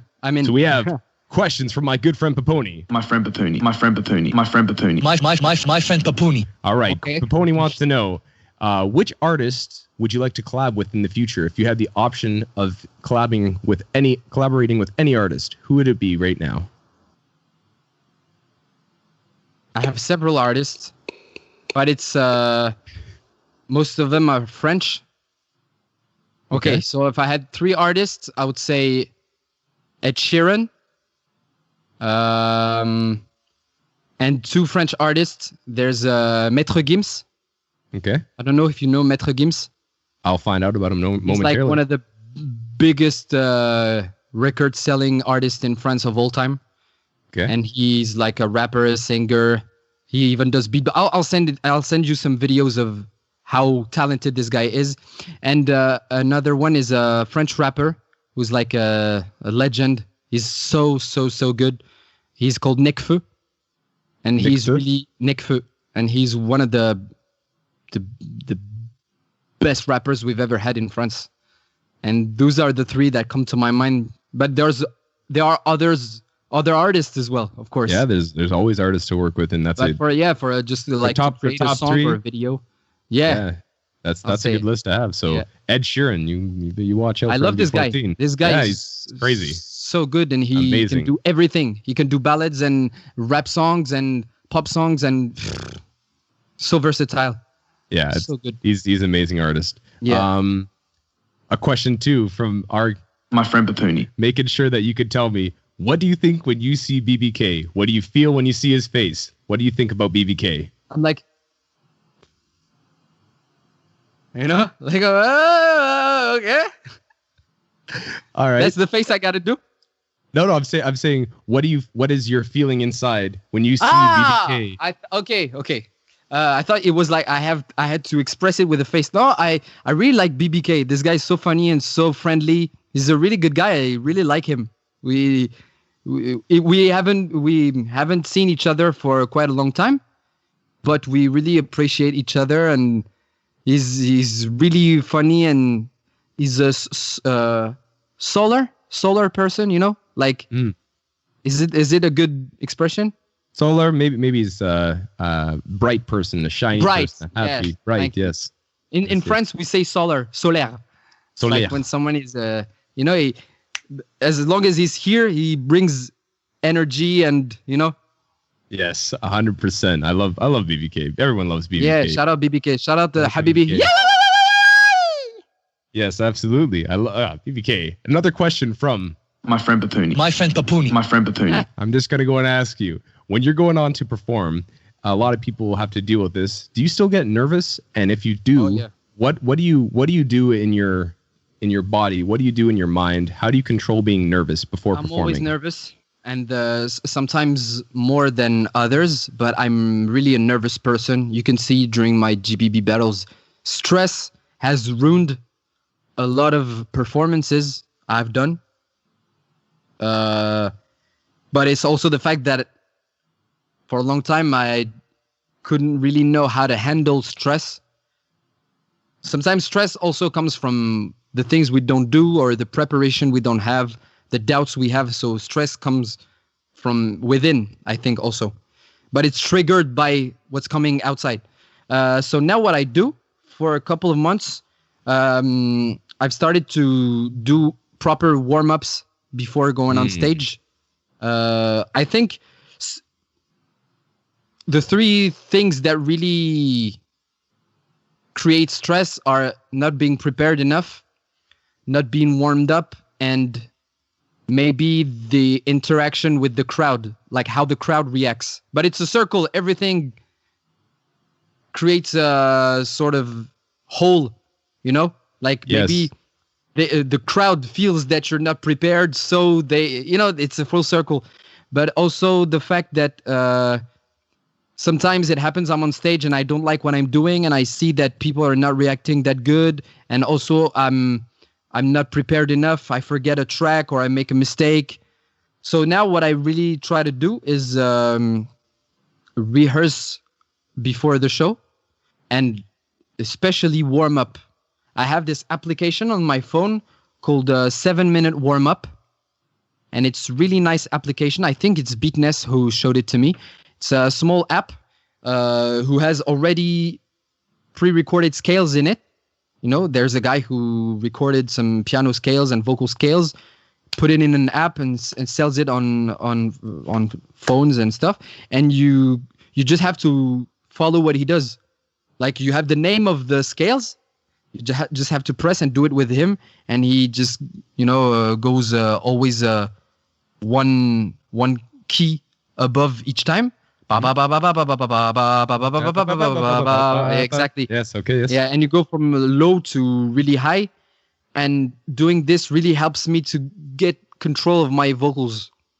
To be like, yeah, okay, so I know I'm kind of focused. I'm with myself. I'm in my voice. I know my voice is in good shape. For me, it's really important because as a beatboxer, you can practice by just beatboxing, but people will pay attention to your voice. If your voice is not good or is not in shape or not prepared or not warmed up enough, people will notice if it's not good compared to beatbox, because I think it takes less time to warm your beatbox than your vocals, and it helps me to be balanced and to know that it's gonna be okay. So you recommend obviously being prepared for any show that you do is at the utmost of any performer, but making sure that you get an appropriate warm up and making sure that you've rehearsed beforehand so you know exactly what you're doing. And it takes that question out of it, because you can, if you're not prepared, then you won't succeed. It's pretty much a standard rule, because you're going to take away a lot of tension, a lot of pressure, a lot of negative parasiting ideas. If you're prepared, you're confident, you know what you're doing, then it's going to be flawless and people will feel it. And I think it's better especially for a 1 hour long performance, because you have to keep their attention. You have to be at the best of yourself. You have to sing, and singing for 1 hour straight while doing the harmonies and the beat and the bass and interacting with the crowd and being funny and all that stuff. If you're doing long shows, it's better to be really prepared. Yeah, I fully agree, and that's good for young beatboxers out there, and actually myself included, everybody that's performing. Make sure that you warm up, make sure that you are prepared, because if you're not prepared, you might have those opportunities not come as frequently. So you got to make sure you're prepared and warmed up. So that's better do something simple and clean and prepared and structured than do something complicated but you're not prepared enough. You see what I mean? 100%. I agree. Because also you can see it in battles too, where some people, they try to do too much, I guess, and it's not as clean and prepared as if they were to do something that they know they're capable of. So when they try to fit so much into a small thing, and it doesn't come out as the guy who comes very prepared and has a very clean set ready to go. You know that person's practiced it out. So you can see it just in a minute 30 of a battle. You can see who is actually putting the time to have all the rounds prepared and leaving time to go and answer, as you said before, and having those questions back and forth. So. In general, the beatboxers that are the most prepared are, I think, the ones who win most battles. Just because the fact that they always bring new idea in their structure. Everything is clearly thought in advance and clearly executed because they did it so much. Yeah. Battles are crazy. Battles are always crazy. But right here, right now, I want to know, do you have the energy? Because we've been going for almost an hour 45 minutes. People are watching. The chat's still saying that they're really enjoying it. So I hope everybody's liking this at home. Live stream right here on twitch.tv/Swissbeatbox official. And we got Beyond the Beats right here. Episode 2 with my good friend MB14. MB14. But I want to know, do you have the energy to do a short beatbox for us? If you do you have anything that you think you'd want to do for a quick second? Because I know that people are wanting to go and see you beatbox. And make that Swiss beatbox, not Swish. Excuse me. I'm gonna try it, but these days I haven't beatboxed that much. Like with the quarantine, I'm more focused into like production and making videos and stuff. So I haven't worked my solo that much. So I hope you're gonna like it. Oh man, we're gonna enjoy it, ladies and gentlemen. Right here live, MB14. He's about to go and beatbox for us. If you guys want to hear that, say esh, esh, esh. All right, I say the 3, y'all say the 2 and the 1 home, and 3, 2, 1, beatbox.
Jeez!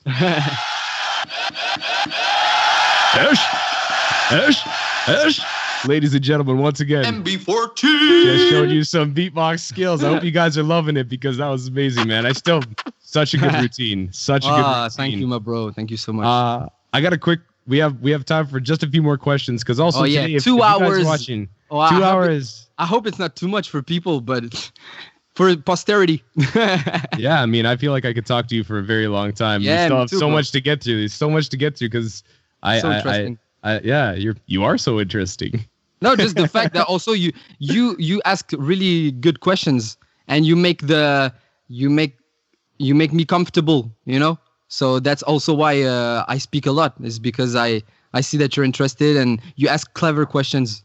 So Oh, well, thank you. I'm trying out here once again. Beyond the Beats, SBX podcast. But let's see. I got some questions. Madox just sent me right here. Big shout outs to Madox. He sent me some questions that were in the live stream chat. I don't so answer Madox's question. Ciao. Okay. Well. All right, ladies and gentlemen, Just kidding. we got some questions that are from the live chat, though, the people that were watching. So we got a few questions here. So let's see here. That's a good one. How do you actually think of making a new beatbox routine? What are the steps and process that you go through to go and make a new beatbox routine?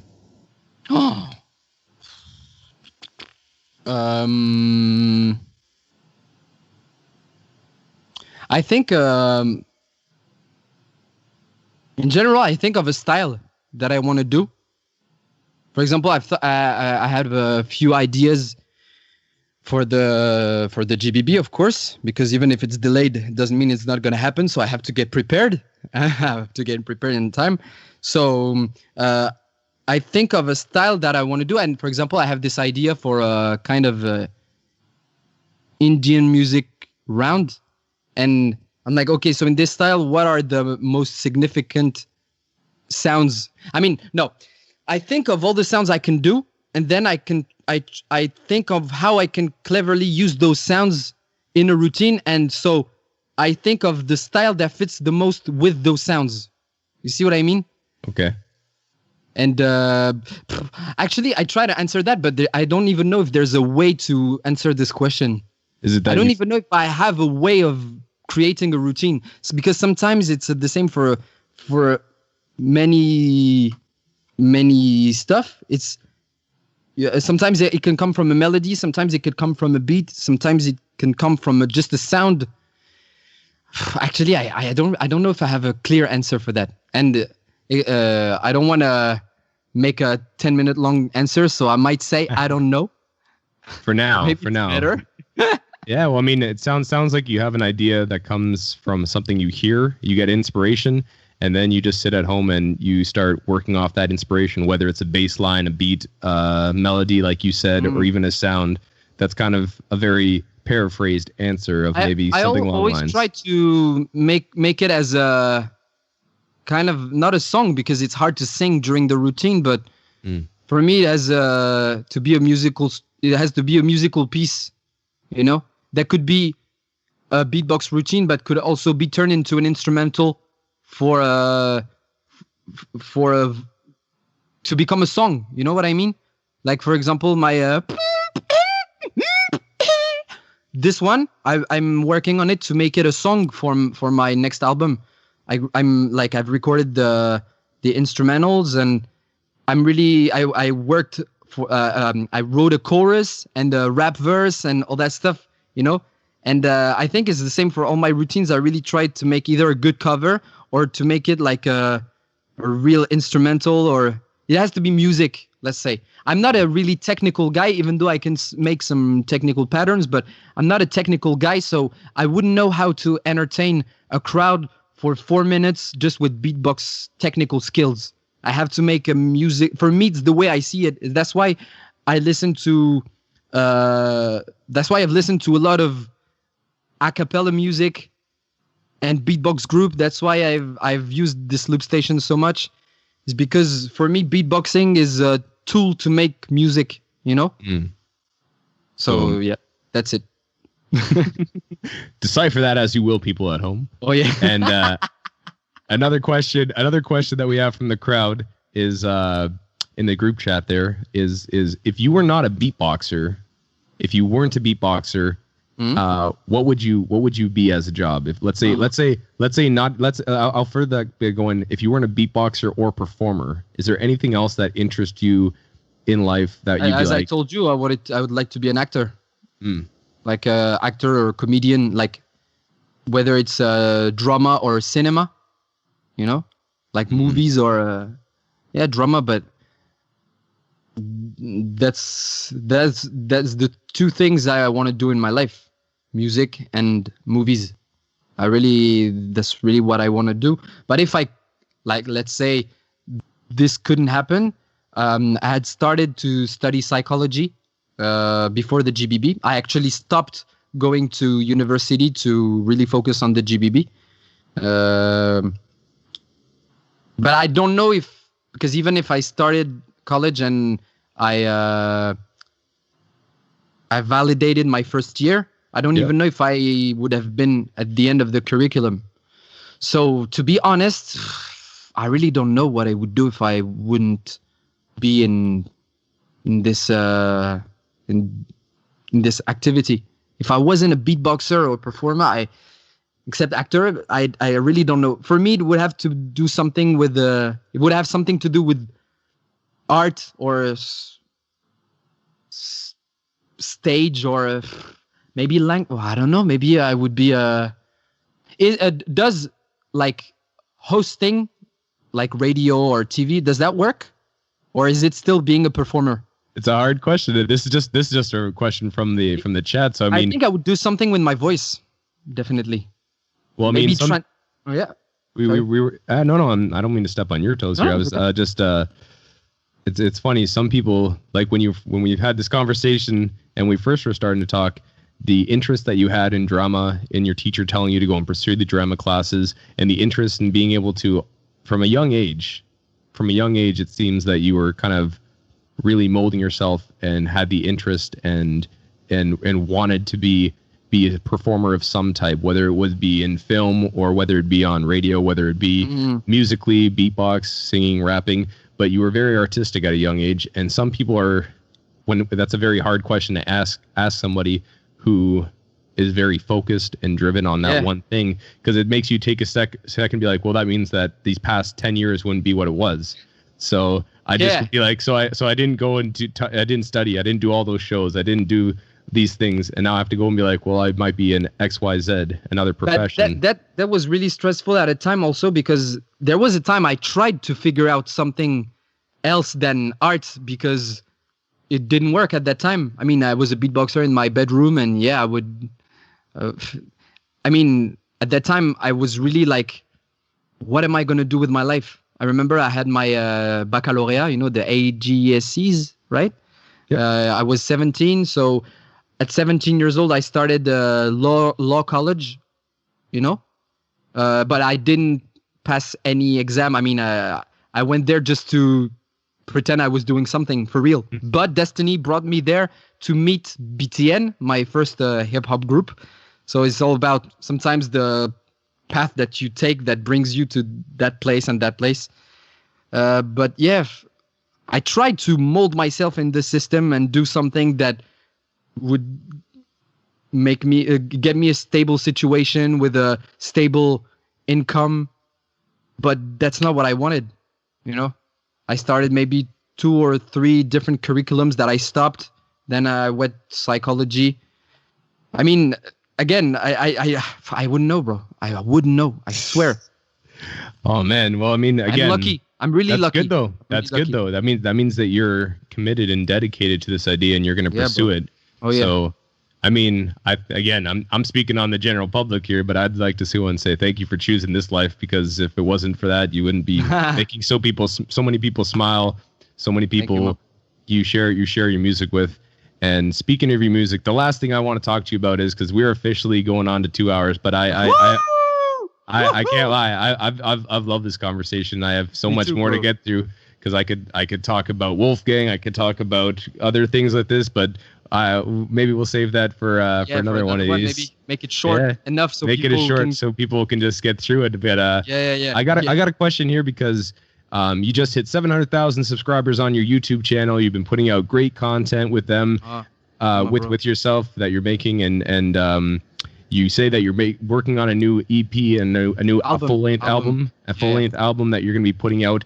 Hopefully, you said possibly in the next year or two. We'll see what happens, because I don't want to go and put any stress. Everything goes as planned next year. But I will definitely take the time that I have to take to make it perfect in my eyes, and hopefully in the eyes of the audience. Well, I want to go and briefly speak about 2018.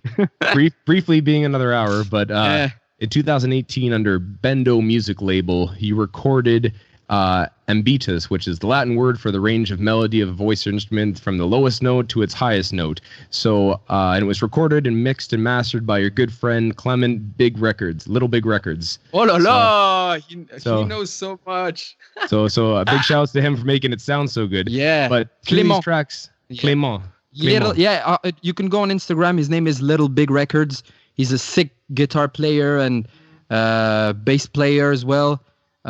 He's doing some multi-track videos these days on Instagram, so just go follow him, and he's a really nice guy, super talented. I'm gonna do that right after this. Big shout out to him, because he made you sound amazing.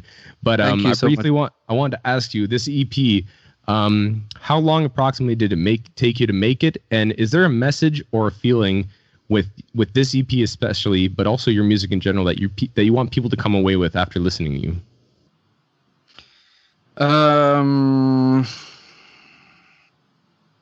This EP was my first real solo project, but it's not the how can I say it? I released this project because I needed to really release something, because I had been active for several years, and I really wanted to achieve something and to show that I'm not just a guy that makes covers on YouTube and beatbox battles. I wanted to really make songs and show to people that I could compose stuff and write bars and write lyrics and sing and convey emotions and create a musical universe, let's say. Especially on the first one, the Pyramids, which is my favorite of the EP. I think this song, especially among the rest, is really showing the most of what I love and what I can do and what I am also in terms of spirituality. I don't know how to explain it. I love, for example, I'm really interested in archaeology, history, all that stuff. I'm really curious about the world in general, and but especially about history and pyramids is all about it. Like pyramids are stuff that have been on the earth for several thousands of years. We don't know who built them. We don't know when. We don't know how. It's like all this mystery. And so this song really musically, but also in the theme it approaches, shows a lot of things about me, I think. And this EP was not meant to be a sort of a commercial success. It was really an EP that I wanted to make. I wanted to make songs, some good songs in my eyes, to release something, produce something, please my audience, because some of them were like, yeah, when are you going to release something? We're waiting for your songs. I was like, yeah. And also, I left Berywam, but I really wanted to make the best out of it, because if I would just have left Berywam for nothing, it would have been a bad choice, Yes. See what I mean? And I really wanted to release something for a long time, and that was the moment I had to do it. And yeah, what else can I say? I'm really happy about it, but now it was my first shot, and I'm still really happy with the views and the streams. I've got a lot of good feedback on it, and it was always also a way for me to explore how to make songs with my voice, because there was a lot of tracks on each project, on each on each songs. I mean, like let's say you have a snare, you have 3 types of snare, you have so many tracks. Anyway, it was a good way for me to understand the process of making a whole project just with my mouth, all it costs in terms of energy, in terms of focus, in terms of time. See what I mean? It was a sort of practicing for the album. Yes, that's why it's an EP, and yeah. it's still very successful. And there's some when I was listening to it, you're a good storyteller. You're a good storyteller, and in really? such a way of, Thanks. For me, just the way that you I don't know, it was just the way that you put the words together, and you're rapping it was in English, and I assume that English is your second language, because French would be first, right? Yeah, of course. So to hear you being able to rap in English at a high level where you can portray what you want to go and say and actually make sense of it is very impressive. And thank you so much, bro. I really enjoyed Go Down. Really? I really enjoyed that track. It was very interesting also to see the visual that you put to it with the music video that's on YouTube. I really enjoyed that one a lot. And another one that I was going to ask what the meaning behind it was, because I have my thoughts, but it's not it. And I guess every song's allowable to interpret as one will. But Streetlights, yeah, because the video and describing basically being with somebody, and then I just want to know what was the behind Streetlights. What was that about, if you don't mind me asking? It's about what I told you earlier. I mean, okay, so Streetlights, the song is really trying to bring you back in 2000, between 2013 and 2014, which was a period of time who was life-changing for me, because that's when I started psychology university, as you can see in the music video. And it's a time where I was it's really strange, because it was a time where how can I explain it? Okay, when I arrived in university, in that university, I met a lot of people who are still my friends and really close ones today. Yeah. It's like it's like I met a lot of people, because, okay, in psychology, a lot of people go study psychology because they're lost in their life. Either because they're lost in their life, either because they ask themselves a lot of questions about how the world works, about how people work, about how the brain works. It's like they go to psychology to get answers for themselves, actually. The majority of people who go in psychology universities to really get answers for them, answers about how the society and people work is to get knowledge about how to handle a life when you're lost. And I met a lot of people like me there, a lot of people who were about art and about spiritual questioning, and I met a lot of people that I could connect to, and also that was a time where I started looping, and it's like that period of time is me being so passionate about music that I would most of my time I would just do music and hang out with those friends and be like the young artist who dreams about a lot of things.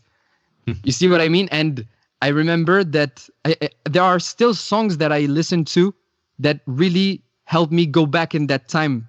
You know, for example, Wicked Games by The Weeknd, or From Time by Drake, or In the Morning by J. Cole, or the Daft Punk medley by Pentatonics.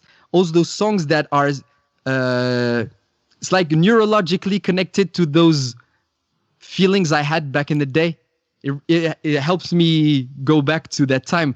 And it was like innocence, but at the same time, a lot of dreams, a lot of hopes, but a lot of desperation.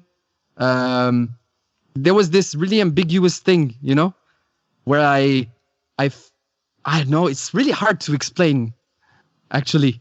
But it's just it makes sense. You found songs that a good song should get you to have those emotions. Yeah, it's like the nostalgia.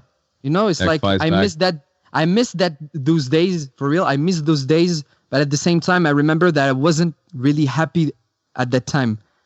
So I was really trying to find happiness in music, with my friends, and it's like.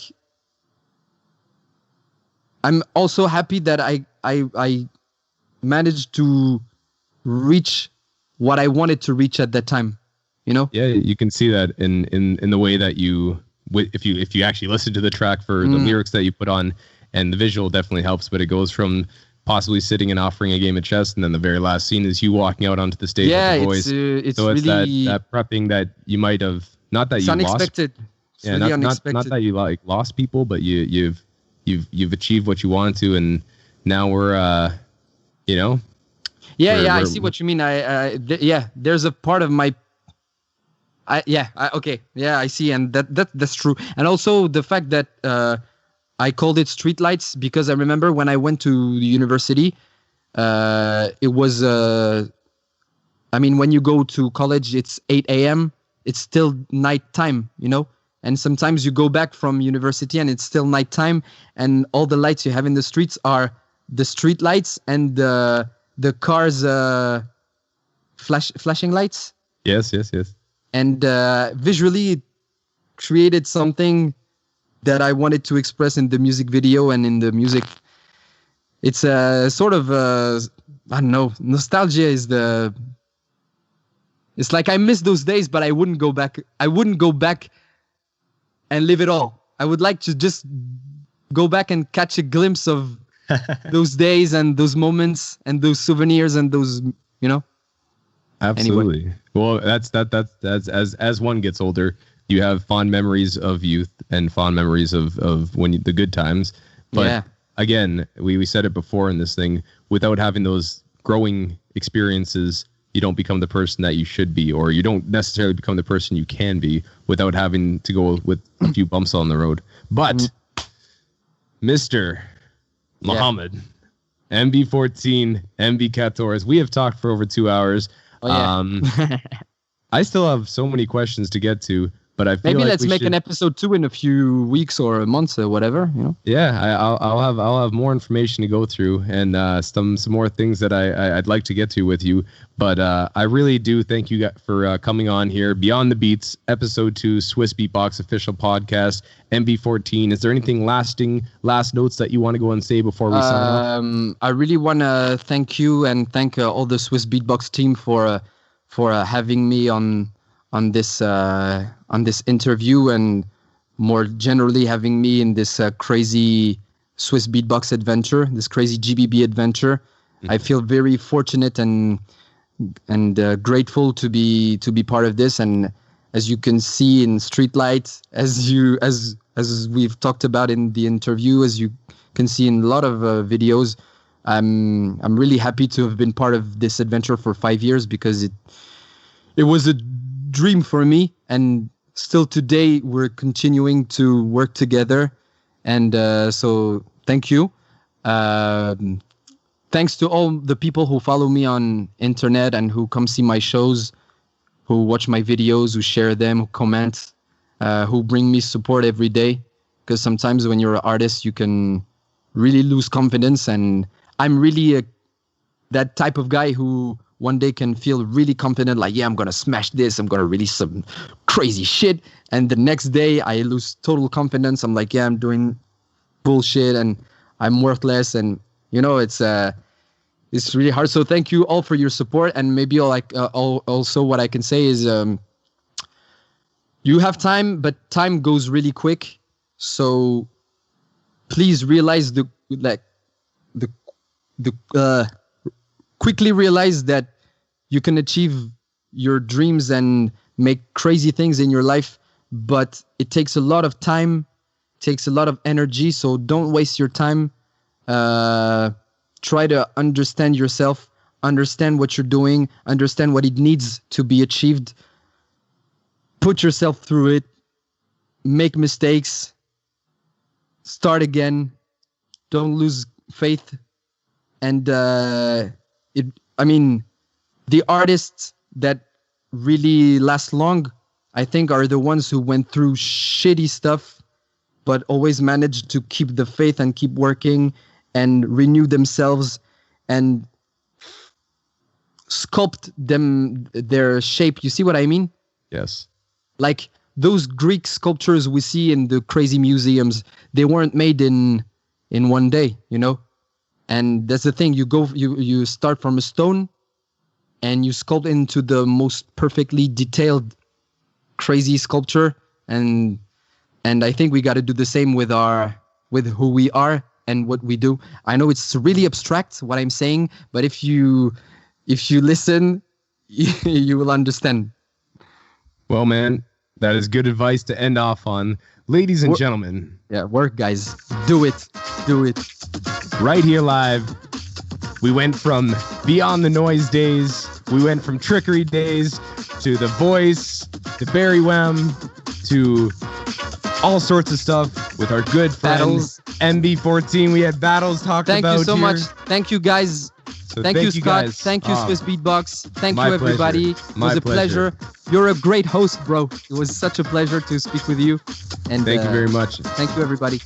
This conversation is not over. We'll do another version later on. But ladies and gentlemen, just so you guys know, once again, you've been watching Beyond the Beats. I'm your host, Scott Jackson. Big shout outs to Swissbeatbox. Make sure that you tune in every Sunday. We'll be having amazing guests, amazing beatboxers from around the world to bring you all the information you guys want to know beyond the beats, find out what's happening in their lives. Make sure you subscribe. Go ahead and check it out. Tell us what you think and ask some questions beforehand. But right now, I just want to say a big love, big thank you to MB14. My friend Mohammed Raid here smashed it. Bro. I can't wait till the next one. It'll happen next Sunday. My name is Scott Jackson. This is Beyond the Beats, and I hope you guys enjoyed yourself. We're going to sign out like that, because also tune in right after this. We got the Franco Microphony battles happen on the French Beatbox channel that's happening there. So make sure you check that out. But aside from that, Scott Jackson, MB14, Beyond the Beats, little dance off at the end. Thank you guys for tuning on. We'll be back next Sunday to find out what's happening beyond the beats. And that's time.